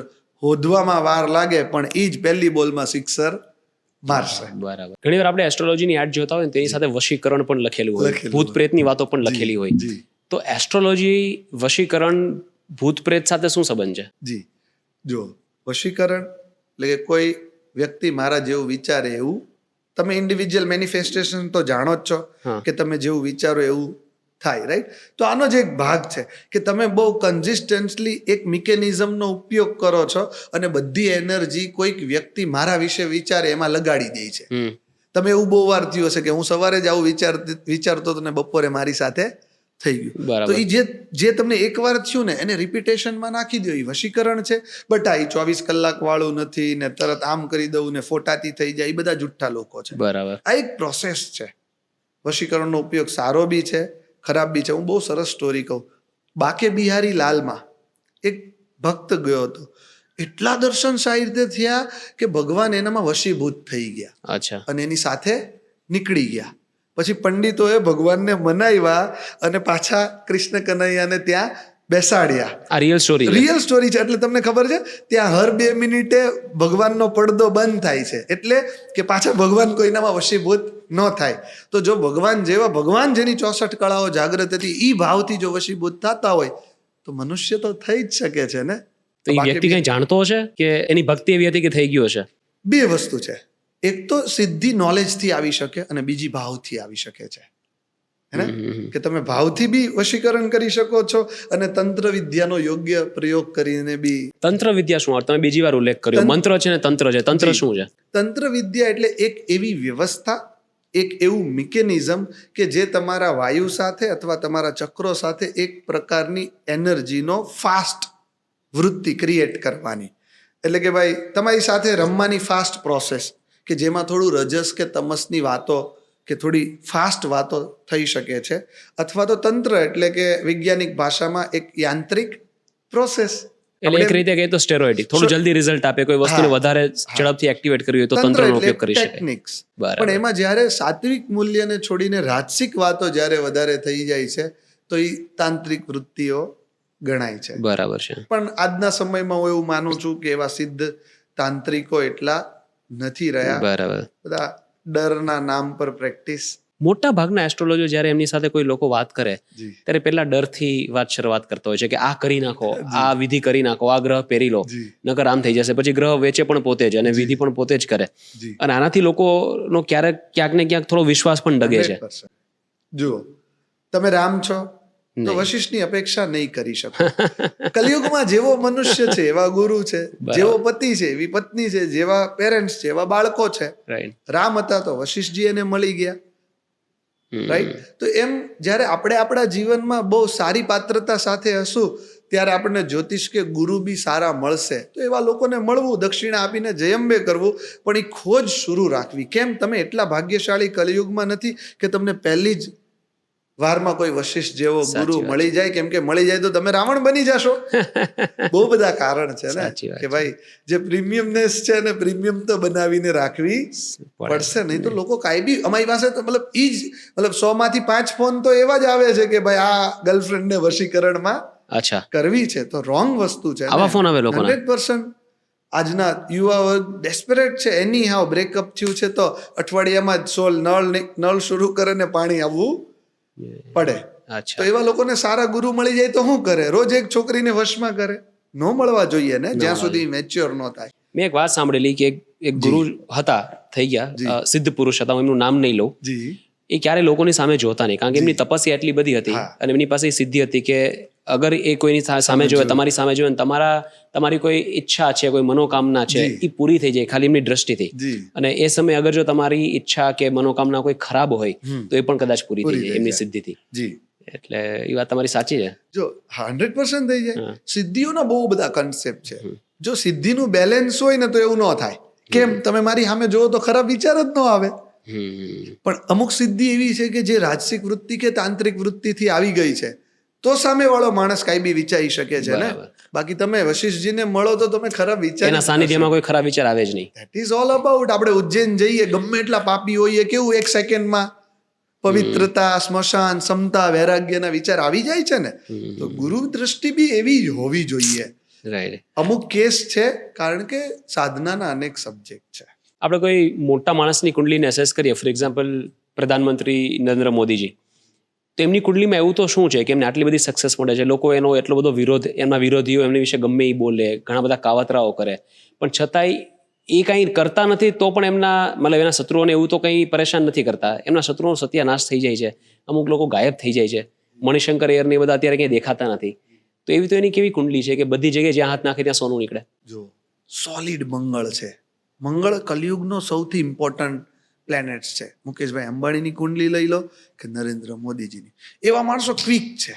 તમે જુઓ એનો કામ કરવાનો તરીકો એટલે પ્રેક્ટિકલ છે, બહુ ફાસ્ટ છે, ફિલોસોફી ઓફ થોટ્સમાં નથી માનતા, ઇમ્પ્લિમેન્ટેશનમાં માને છે. સૌથી મોટો ગુણ કે ભાઈ રજા નથી લેતા. રજા નથી લેતા એટલે કે ક્વિક એનર્જેટિક પર્સન્સ છે કે જે 72 વર્ષના છે પણ કોઈ 32 વર્ષના વ્યક્તિની જેમ કામ કરે છે. તો જેનો બી મંગળ સારો હોય ને એને કળિયુગમાં બહુ ક્રેડિટ મળે. એની મળે ક્રેડિટ પ્રેક્ટિકલ ઇમ્પ્લિમેન્ટેશન્સ ઓફ વર્કની. અને એના લીધે હું હજી કહું છું, નરેન્દ્ર મોદીજી વર્લ્ડના ટોપ 3 લીડરોમાં જ્યાં જ્યાં ટોપ 3માં નથી ત્યાં બી હજી આવશે, કેમ કે એનો પ્રેક્ટિકલ એપ્રોચ ઓફ ધી, તમે એવું નહીં લાગશે કે તમે કોઈ પોલિટિશિયન સાથે વાત કરો, તમને એમ થશે કોઈક આઈપીએસ કે આઈએસ સાથે તમે વાત, એમના ભાષણ જો એકદમ પ્રેક્ટિકલ કે આજે મેં હું કર્યું ને કાલે હું કરીશ, હે ને. કોઈ કાસ્ટિઝમ ઉપર નથી, કોઈ બધું બહુ હિન્દુ મુસ્લિમ ઉપર નથી. ગ્રોથ પ્રેક્ટિકલ જેટલું બી એ બોલશે ને કે ભાઈ હું ઇકોનોમી તો એમ કહીશ 5 ટ્રિલિયન, એમ નહીં કહેશે હું ઇકોનોમીને બનાવીશ, એટલો આંકડો આપશે. તો જે વ્યક્તિઓ બહુ પ્રેક્ટિકલ વાત કરે છે ને એવું જીવન જીવે છે, રાઈટ, તો એને પ્રધાનમંત્રી બનાવતા કોઈ નહીં રોકી શકે. બીજી વાત રહી કે એમની કુંડલીમાં પૂર્વ કર્મ કરતા વર્તમાન કર્મ એટલે કે પ્રેઝન્ટ લાઈફે બહુ ભાગ ભજવ્યો એમના એફર્ટે. કે 4 થી 10 નું શેડ્યુલ જુઓ, 4 થી 10 ના શેડ્યુલમાં 140 કરોડ લોકોમાંથી 139 કરોડ નીકળી જાય છે. એટલે મતલબ એ પહેલા જ દિવસે મતલબ દુનિયાના 2-5 હજાર લોકોમાં આવી જાય છે. આટલું કોણ વર્ક કરે? મેં એવું પણ સાંભળ્યું છે કે જેનો મંગળ મજબૂત હોય ને એમના શત્રુઓ જાતે જાતે હારી જાય, એમને એટલું બધું કઈ કરવું ન પડે. મંગળ કોણ છે? સેનાપતિ. 2 હાથમાં તલવાર છે, જે આવે એને ઉડાવવાના છે. બરાબર. એમનો ઝોન છે કે વર્કથી, કોઈક માણસ વાણીથી, હે ને. તો તમે જો મોદીજી બોલે છે ત્યારે એના હાથના બહુ જેસ્ચર જોવા મળે છે, એનો મંગળ એક્ટિવ છે.